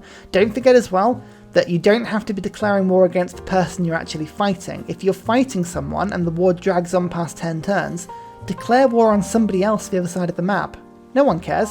Another 10 turns. I'd say you don't really need a particular start to make them very good, so they're generally quite good, but I'd say they're good rather than very good. I don't know, Persia just don't sync up very well for me. Not when you compare them to some of the civs that are just synced up amazingly. The last best worst with Canada and Wilfrid Laurier. Oh, Canada are amazing. They got such a huge buff in the last patch, and my goodness did they need it. I mean, you can kind of like split Canada into 3 aspects really. You've got the culture, you've got the diplomacy, and you've got the infrastructure. And all 3 are getting 2 production more and 2 food more for the improvements on tundra or snow. Like, that turns weak tiles into better than normal tiles. So you can get some insane empires by building on tundra. Don't forget though, Canada doesn't get any penalty for settling on regular territory. It's just that tundra is even better. You can also buy the tiles really cheaply, and the strategic resources happen at twice pace. So coal, oil, uranium, Canada's got all of it. You can't declare war on city-states, but that's fine because you really shouldn't be doing that very often. And weirdly, the tourism giving you diplomacy, I mean, that doesn't really do too much, and getting extra emergencies and score competitions, the Deity AI never really throws those at you too often, so that's not really a thing. Ice hockey rinks, however, these give you insane culture on a tile. +1 culture for each adjacent tundra, tundra hills, snow or snow hills. So each one of these ice hockey rinks should be giving you like 6 per city, and that gets to +10 once you put it next to a stadium building, which is difficult to do, but you can do it. And then that all gets converted into tourism. And not only that, but you've got Mounties, which I don't even care about the actual fighting capacity of a Mountie. Each Mountie you build can create 2 national parks. It's insane. The tourism output of Laurier is unquestionable. And if you put him next to Tundra, he's insane. And if he's not next to Tundra, he's still insane. It doesn't matter. It doesn't matter on the map. He's generally excellent. Now, for a long time, I didn't really understand the Cree, and having played a huge TSL map with them, I feel like I get them a little bit more now. One of the main draws to them is shared visibility from all alliances. That's huge era score, and it's huge map scoping, albeit you do give that advantage to the AI as well.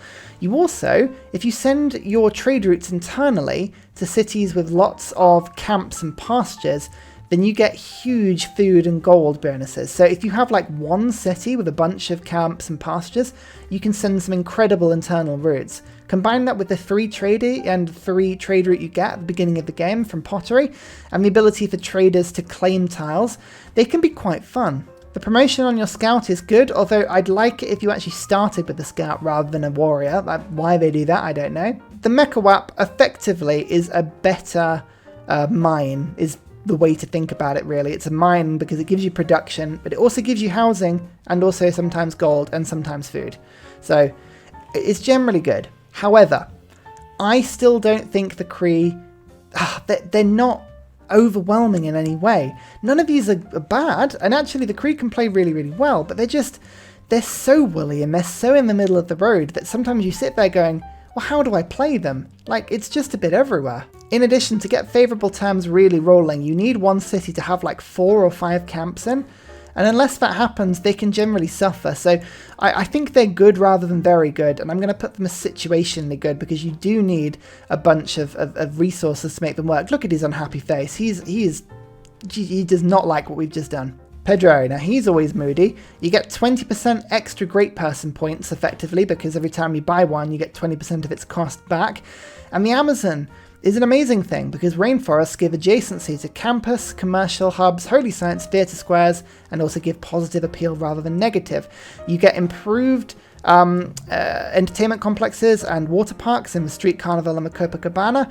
They're cheaper to build, and they give you access to an amazing project that lets you just get a splurge of great people points rather than the usual stuff. You also get a battleship that happens earlier and is stronger, because of course, Brazil are an amazing civilization. They're very good, but there are some significant drawbacks, and this is why I'm putting them as very good rather than excellent. Firstly, the great person replenishment is good, but it kind of has lesser and lesser effects. Like, say you have 100 points, you buy someone, you get 20 of them back, and the next one has 200. Like, you lose the impact quite quickly. Equally, the Brazil, this is quite a real life problem. The Amazon gives you bonuses, but then if you build anything on the rainforest then gets removed. So you have to leave the rainforest up unimproved in order to get the bonuses. So you have a lot of your land that doesn't really have much going for it. So you have to work a lot of preserves, you have to wait until you've got mercantilism before you can start putting camps on there. Not camps, lumber mills, that's what I'm looking for. So there's a lot of things. And then using street carnivals and Copacabanas as your districts can just be a little bit like all over the place as well. You have very happy cities, but they don't really get yields of themselves. So yes, you get a lot of great people, but they're just a little bit weird. So I'd say Brazil can be played in a lot of different ways. They're generally very good, but I'm going to say they're situationally very good, because you do need a good rainforest start with some good district yields. Otherwise, you kind of get a little bit lost with them. Indonesia is a lot of fun. Purchasing naval units with faith is one of those things that you don't realize you can't do it until you play them, and then you're like, wow, that's really useful. And having +2 faith in city centers adjacent to coastal lakes, that's amazing. That gives you the first pantheon in most games. Apart from maybe Russia's got a really particular start, you will get the first pantheon, and that gives you a 3 settler in every game. Just in that, it makes them excellent. But also having a minor adjacency bonus for holy sites, campuses, industrial zones, and theatre squares by being next to the ocean or coast and lakes, that's insane. Getting extra amenities from having entertainment complexes next to them as well, that's fine. The Yongs are improved frigates, which basically get extra 5 combat strength if you're escorting something. Don't forget you can buy them with faith as well. And the Kampungs, these basically take unimprovable coastal tiles and let you improve them by giving them extra housing and production, as well as extra food for all the fishing boats around them. It is insane how good these districts are.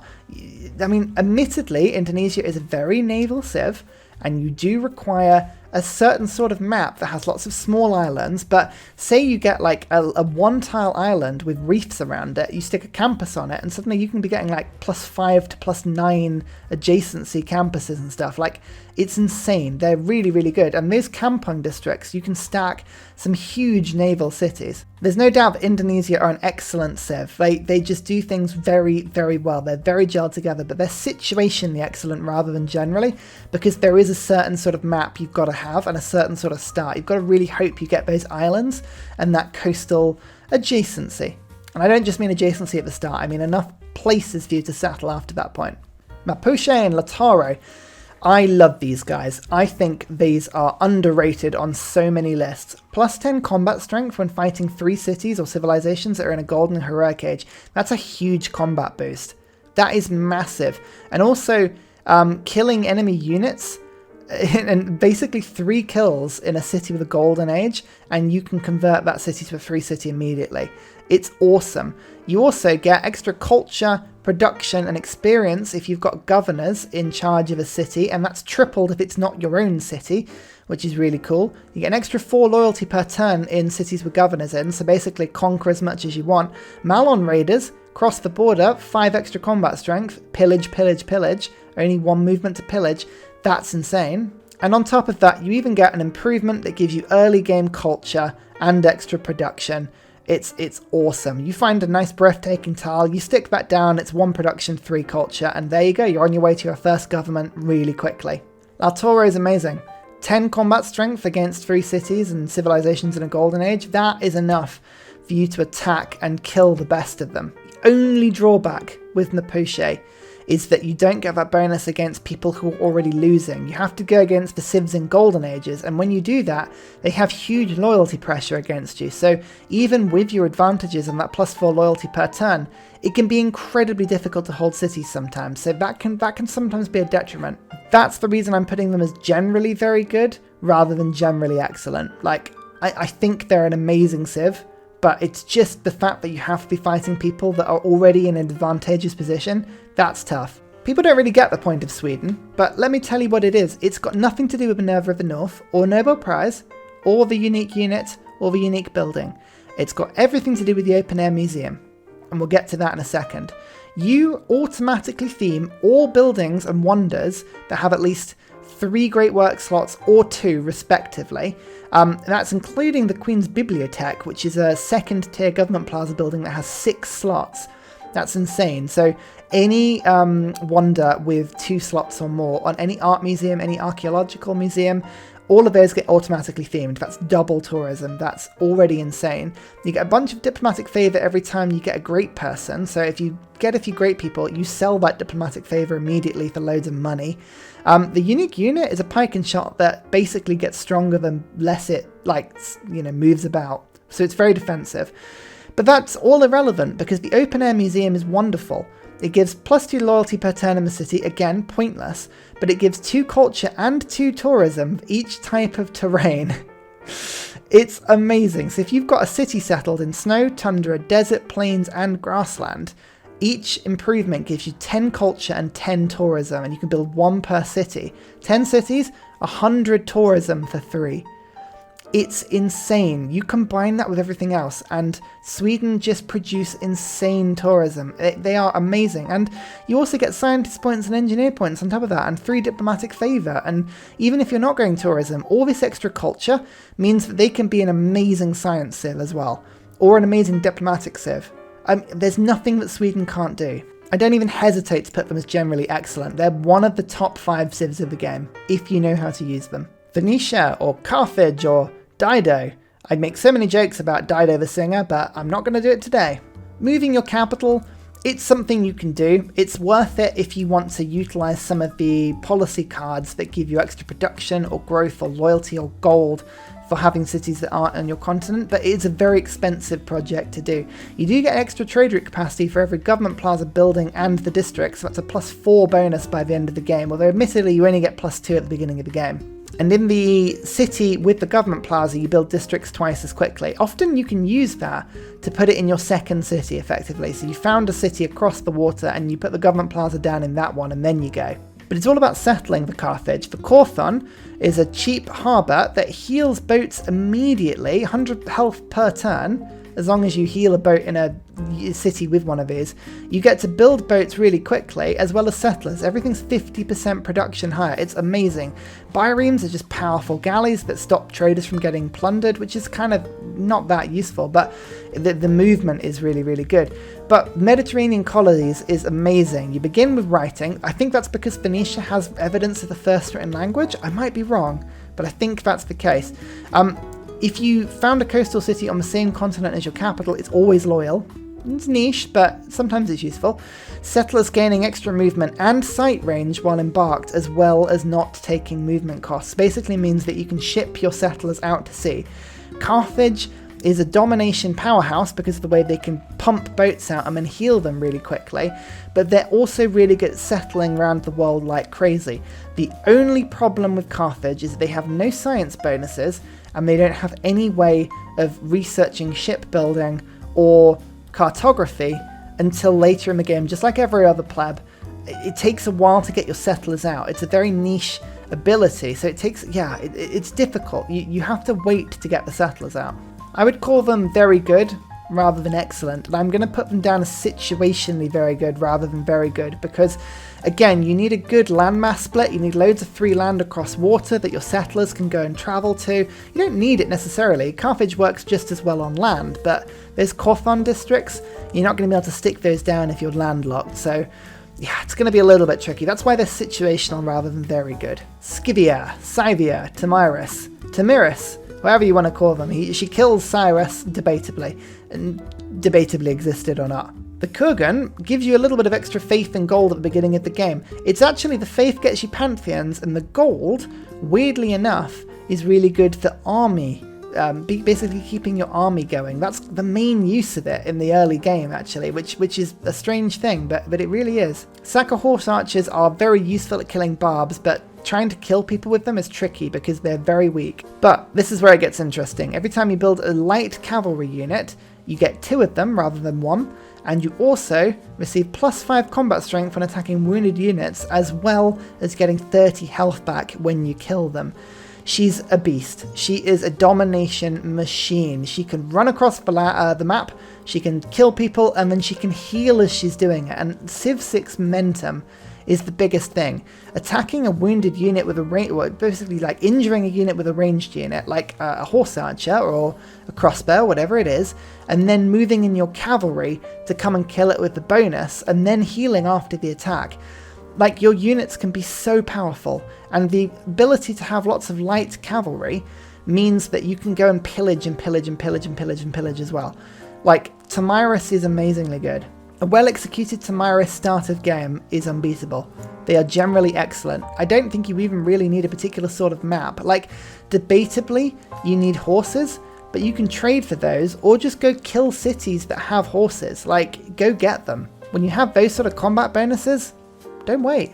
Another Civ that immediately came to mind when thinking about Tamiris, though, was Gran Colombia and Simon Bolivar, because he is also a masterclass in momentum. Just this +1 movement to all units, and then promoting a unit doesn't end the unit's turn. That is an insane bonus. All of your units having extra movement is incredible, but it's not just your military.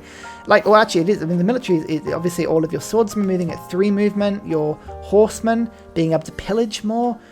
Your siege weaponry now can move and fire in the same turn, which is just insanely powerful. And then Commandante generals. It's like having as many great generals as you want in the game for free without building any encampments. They're insane. Yeah, they're domination machines. There's no need to go any further. Lanero units, the battle guitars, +2 combat strength for every adjacent one. It means that if you take a pack of them round, they have crazy power. Like, they are so funny. Like, these cavalry are just insanely powerful. And then combine that with a unique tile improvement that gives you golden production and housing to let you produce and then maintain the army that you're putting around. I mean, Bolivar is a masterclass in domination. They are as good as Tamiris, and you don't even need a type of map to be able to play them well. They're just insane. Spain got a huge boost in the last patch, and they're really, really cool. Inquisitors being able to remove heresy 1 extra time is like, that's fine, and removing other religions, it's kind of like a bit niche, and I love that. But having +5 combat strength against other religious units and other people following different religions, that 5% bonus, that +5 bonus is insanely good. Like, that translates really, really well. But the treasure fleet, being able to form fleets and armadas really, really, really early, like, that's insanely useful. Having trade routes that give you gold, faith, and production. Again, your traders are just better than everyone else's, and you also get triple those numbers if you send them between continents. Now, don't forget, you can just have one city in a different continent and just get all of the, routes sent from that one. Each one we're getting 9 gold, 6 faith, and 3 production more. It's insane. It's insane. Not only that, when you settle on a different continent, you get a 3 builder, as well as 25% production towards builder districts as well. Like, just the new world will be found by Spain, and they will be settled by it. Topping that with an improvement, the mission that gives you faith, an extra faith production and food if it's on a different capital, as well as extra science from being on next to campuses and holy sites. I mean, it's just an insanely useful building, like really, really useful. And conquistadors, and also having there's a musketman with +10 combat strength if there's got a unit by a religious unit. Spain have become an excellent civ, but they do require a big continent split, and they require the space to settle, and they are much more situational compared to a lot of other people, so I'm putting them down here on this line. They're still an excellent civ, but you do need a little bit more of a map type for them. Norway is a raiding powerhouse. You get extra production towards naval melee units, as well as receiving science and culture, as well as the usual yields from when you pillage. You can also get your naval melee boats to pillage, which means your Viking longships at the start of the game can pillage. It's amazingly useful. So early game, get that extra science and culture, boost those techs. The Viking longship is really powerful. If you have anyone on the coast next to you, build like 2 of these boats and their capital is yours. Like, it's yours immediately. It's really, really good. You also get ocean tile movement after shipbuilding, so you can go and find these new continents really, really quickly. You can heal your boats in neutral territory. Your units don't take embarking costs. You've got a stave church where if you want to go holy and get a holy site, you get extra production towards coastal resources as well as extra, up here, hang on. Oh, here it is, sorry, additional standard adjacency from woods for your holy site. I mean, there's a lot to love about Norway, but it's mainly the pillaging and it's mainly the fighting. Berserkers are a lot of fun. They have 4 movement, man-at-arms. They have +10 combat strength when attacking and -5 when defending. They'll die really quickly, but if you keep them in the Viking longships and have the longships escort them, they're really, really strong. Norway can early game rush. It can pillage its way to a science victory. They're generally excellent. They really, really are. The only reason I'm going to put them down into situationally excellent is because you do need somebody on the coast that you can raid. Otherwise, they're a little bit lacking, but they are an excellent civ nonetheless. Saladin, he gets a worship building that can be purchased by any player for just 1/10 of the usual cost. So none of that waiting for 380 faith to get your mosque. It's only 38 faith. It's great. It also gives you 10% science, faith, and culture in your city once you build it, which is amazing. You're guaranteed a religion, although it is always the last one, so never getting feed the world, my friend, if you rely on that ability. And you also get +1 science for each foreign city following your religion, so spread your religion around, and you will find yourself very happy. The Madrasa is a scientific building that gives you extra faith equal to the campus adjacency, so a little bit more faith there. Again, this is good. It's a good combination of faith and science. And Mamluks, which are like knights, but they heal every turn regardless of what they do. Arabia are a good civ. I personally don't feel that these bonuses are enough to compete with other overpowered civs. So because of that, I'm putting them as good rather than generally good. But I'm going to say that actually they're generally quite good. It doesn't really need a particular type of map to make Arabia play well. Now here's a controversial one, the Mayans. Basically, this is the small civ, like, just personified. Play tall, play small. Non-capital cities within 6 tiles of the capital gain +10% all yields and give you a builder when they found. If you don't, all yields have -15%. So if you settle within 6 tiles of the capital, bang, that's wonderful. Otherwise, you get -15% to all yields. You get a little bit more combat strength if you're fighting within your capital. You have a unique campus, which is an observatory, which instead of giving you the usual stuff, gives you +2 science bonus for adjacent plantations, and then +1 science bonus for every 2 adjacent farms. Sorry, +1 science for every 2 adjacent... No, I did say that, that's fine. You get a unique ranged unit that replaces the archer that is basically just a little stronger when fighting wounded units. And you get a whole new way to play the game, which is not having any freshwater or coast, but you do have to then put housing down for farms. Each farm gives you an extra housing. You get an extra production if it's next to an observatory, an extra gold for any farm, as well as an amenity for every luxury adjacent to the city centre. When done right, the Mayans can produce way more science output than you think they have any right to, because you can shove the cities within the route of the capital and then just go crazy. But this is what I don't like about the Mayans. You are limited to settling close, otherwise your cities are getting -15% yields when nobody else's do. And your observatories are so dependent on plantations, which are a very unreliable improvement to have. It's quite possible that you just don't have any plantations near you. I mean, admittedly the Mayans have some spawning bias towards them, but you may only get a couple. I only think the Mayans are good, and I'm actually going to put them as situationally good in my bottom tier because I just don't think they stack up as well as they should. Ethiopia is another fantastic faith provider into other stuff. You get science and culture equal to 15% of your faith generation if your city is founded on a hill. You also get 4 combat strength on hills, which is quite cool. Your international trade routes give you +0.5 faith per resource at the origin. It's not a huge bonus, that one, but it does stack up to like 3 or 4 in some of the late game trade routes. Improved resources provide +1 faith for each copy the city owns. Okay, again, pretty good. And archaeological museums and archaeologists can all be purchased with faith. So lots of uses for faith to get yourself a bit more culture. There's a cavalry unit that is basically slightly stronger and can like move in hills for less movement. And you get a rock-hewn church, which gives you extra faith and extra faith for every mountain and hill next to the hill in which it needs to be bought. So basically your faith turns into science and culture, and you put the churches down in order to get more faith. Again, my problem with Ethiopia is that these bonuses I don't think are strong enough to keep up with the bonuses of other civilizations. They do have extra faith generation and they have a little bit of extra defensive strength, but when you play them raw like this, they can be a little bit lacking. They also need a very hilly start. If you don't have a hilly start, they can be a little bit stuck, and they're also quite limited on where they can settle because you need to settle on the hills. So I'm going to say they're situationally good rather than generally good. And I know that's probably quite a controversial one along with the Mayans and the Cree here, but that's just how I feel.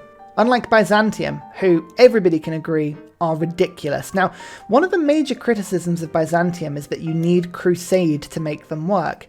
That's not true.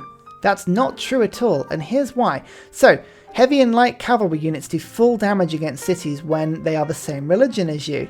You also get 3 extra combat strength and religious strength, don't forget, so that you can just play them as a straight religious civ rather than going into combat with them. For every holy city that you convert to your religion, including your own, so on a small map that would be up to a +12 strength, and on a standard map that's +15 strength. That's a huge combat bonus. The Droman gets 10% extra combat strength against units and fires with 2 range. It's an insane quadrireme ability. It's a brilliant, brilliant unit. You get an extra holy site, holy prophet point from each holy site, which is awesome. The Hippodrome gives you a 3 heavy cavalry unit, which is the best one you've researched so far, as well as having 3 amenities and being cheaper to build. And on top of that, the Tagma, which is your knight replacement, has 50 strength, which is awesome, as well as giving +4 combat strength to anyone by it. Like, it's insane how powerful they are. So, like, you basically... Oh, hey, I missed the best bit. If you kill someone, if you kill an enemy unit, you give a little religion spread of your religion all around it. So basically, you rock up, you kill some units, you spread your religion, and then run. Does Crusade make Byzantium better? Yes, it makes them go from excellent to a tier above excellent. Do you need Crusade? No. Even without Crusade, that +3 combat strength from having a religion, combined with the fact that you ignore walls with cavalry, and you're getting 3 cavalry, you've got enough bonuses. Like, you will be absolutely fine. But are you ever going to struggle to get Crusade against Deity II? No, because Crusade is never prioritized. And if you're getting this +1 Holy Site District point, you'll get a religion. So any religion you get, even if it's the last religion, you will get Crusade. I can guarantee it on single player. They are generally excellent. If you've got Crusade, I would say they're actually above. They're in a tier of their own, above everybody else. Like, they're that good. Gaul, again, good fun. Training units gives you culture equal to 20% of the unit's cost. That's always forgotten, that one. And also you get 2 combat strength for every adjacent unit. A military campaign with the Gauls can be very, very good fun, because that 2 combat strength for your melee, anti-cavalry and ranged units is not just your own units, that's also the enemy units. So if you run into the middle of them, you'll have a +12 strength. In addition, they have an all kind of different way of settling stuff. You can't put specialist districts around your city, so it has to be in the 2nd or 3rd tiles, but you do get minor adjacency for all mines, but none for districts. Again, it's all very, very weird, as well as getting +1 culture for each mine, and giving you a culture bomb. So mines, you pop them down, you gain a load of land, and you get some culture. That culture, by the way, that does get improved with flight. I found this out on a recent game with them. So the more mines you have, the more tourism you get. Your warrior replacement has +10 combat strength if fighting units of a higher strength than them. It's not brilliant, but it means that they don't obsolete quickly, so they can fight against swordsmen well. And you also get +5 combat strength versus districts. It's not that big a bonus, but when combined with the King of the Uberans ability, it can be quite good. The Oppidum is the reason why the Gauls are brilliant. It's a really cheap, very quickly unlocked industrial zone, so it happens with ironworking, I believe, rather than apprenticeship. You get +2 production adjacency from quarries and strategic resources, which again is really, really, really cool, as well as unlocking apprenticeship immediately as soon as you build your first one, and it has a defensible ranged attack. So Gaul are a very good civ, don't get me wrong. Why are they not excellent? Well, there's a lot of limitations with them. Not having district adjacency to other districts is annoying. Not being able to build your districts by your own cities is annoying. You find yourself building too many mines quite often, which often means your cities don't grow enough. Weirdly, and this is a funny old thing, Gaul are sometimes better on non-hilly maps because you actually build more farms than you would do otherwise. Sometimes you can build so many mines, it's like, I don't know what to do. They're also incredibly map dependent. If you don't have many strategic resources near you, or mines near you, or anything like that, then your oppidums can be a little bit lacking. So they're very good, but they're situationally very good rather than generally very good. Babylon. Babylon, now this will ruffle a few feathers. When you build any specialty district except from a government plaza, you get the lowest production cost building for free if it's the first one you build, I believe. You also get a free envoy when you build it for the first time, which is awesome. You get a -50% science penalty, but you get a full Eureka. So if you Eureka a science tech, you immediately get the tech. So no researching it yourself, you just tech it by Eurekas. So you build 3 archers, bang, suddenly you can build crossbows. This leads to some hilarious chains. There's multiple guides on the internet about like chains of Eurekas you can do. Like you get a builder, you build 3 mines to unlock workshops and industrial zones. You build 2 workshops, suddenly you unlock factories. You build a coal power plant, suddenly, and you just start going down the line.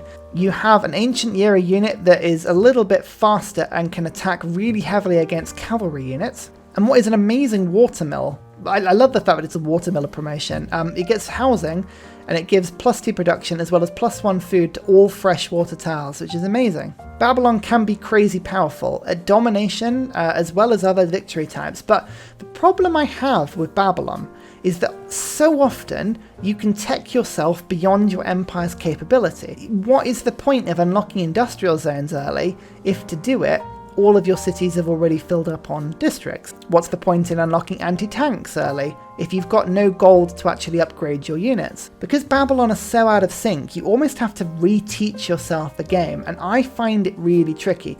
I love Babylon, don't get me wrong, but I find it really tricky. I think in order to make Babylon perfect, you need to spend a lot of time learning them, and you need to get a really, really, really good strategy involved. So they're not for the faint-hearted.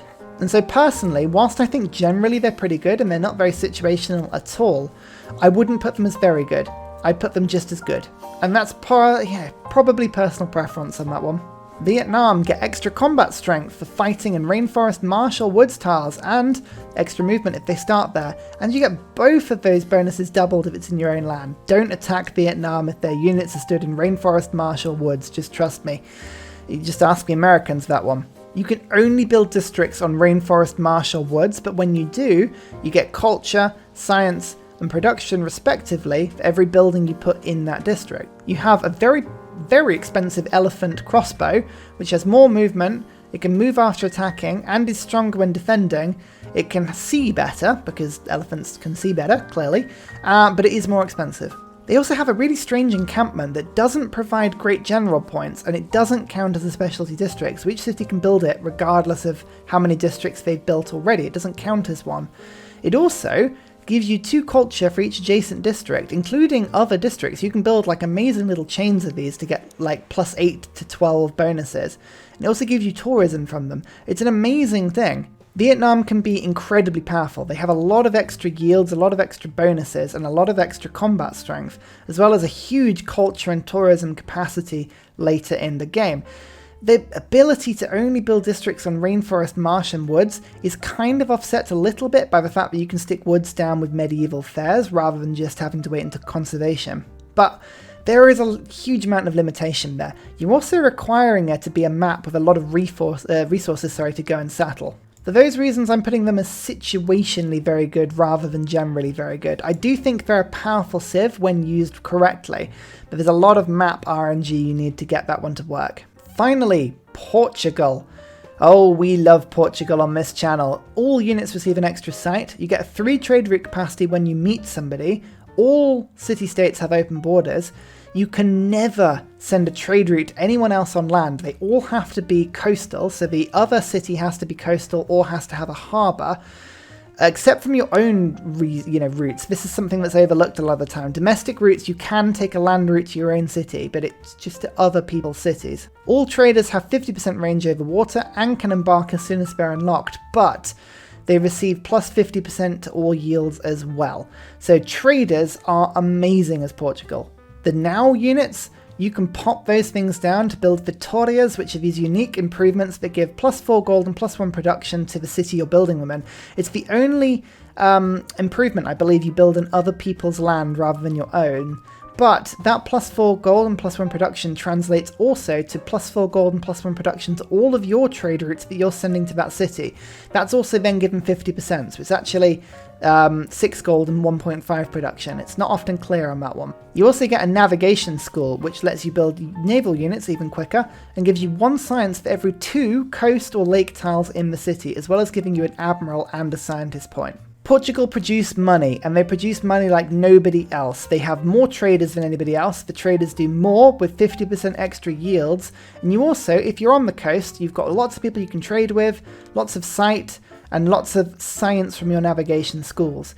They are incredibly coastal orientated. Landlocked, they can be a little bit funny, and it's not just being landlocked as well. It's also the problem that if the AI is landlocked, it can be a problem. I have had games with the AI on continents maps and other maps with sort of continent plates where they can settle a bunch of cities and not have a single one on the ocean and not have a single harbour. I have seen it happen so many times. I don't know why it happens. But when you're playing with the Deity AI, it's a bit of a problem. I'm also used to playing Portugal when you have like 43 traders because I'm playing a 40-player game.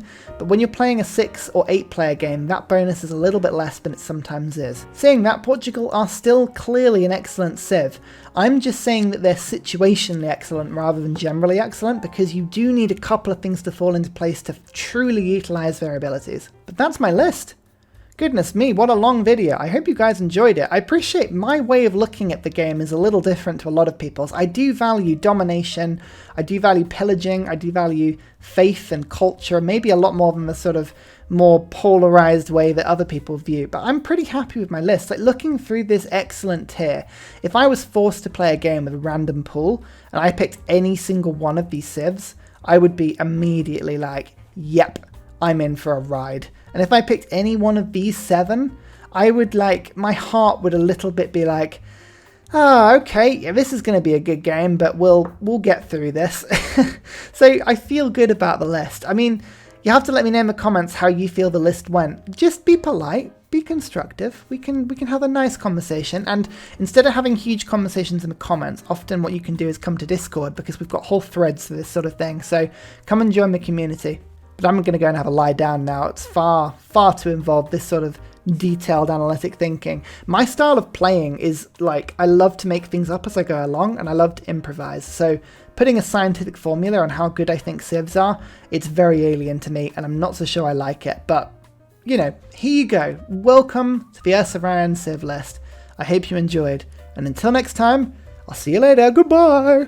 And finally, a very special shout out goes to Scott Stratton, Major King Kong, Matthew Wilkinson, Salty Tech, Midnight Oil, Trevor Askby, Paul Coffey, Senjik, Kroger Brand, Trail Mix, Alex Noob, Cinnamon Beard and Portland for all of your support on Patreon, as well as everybody else who comments and likes. Thank you!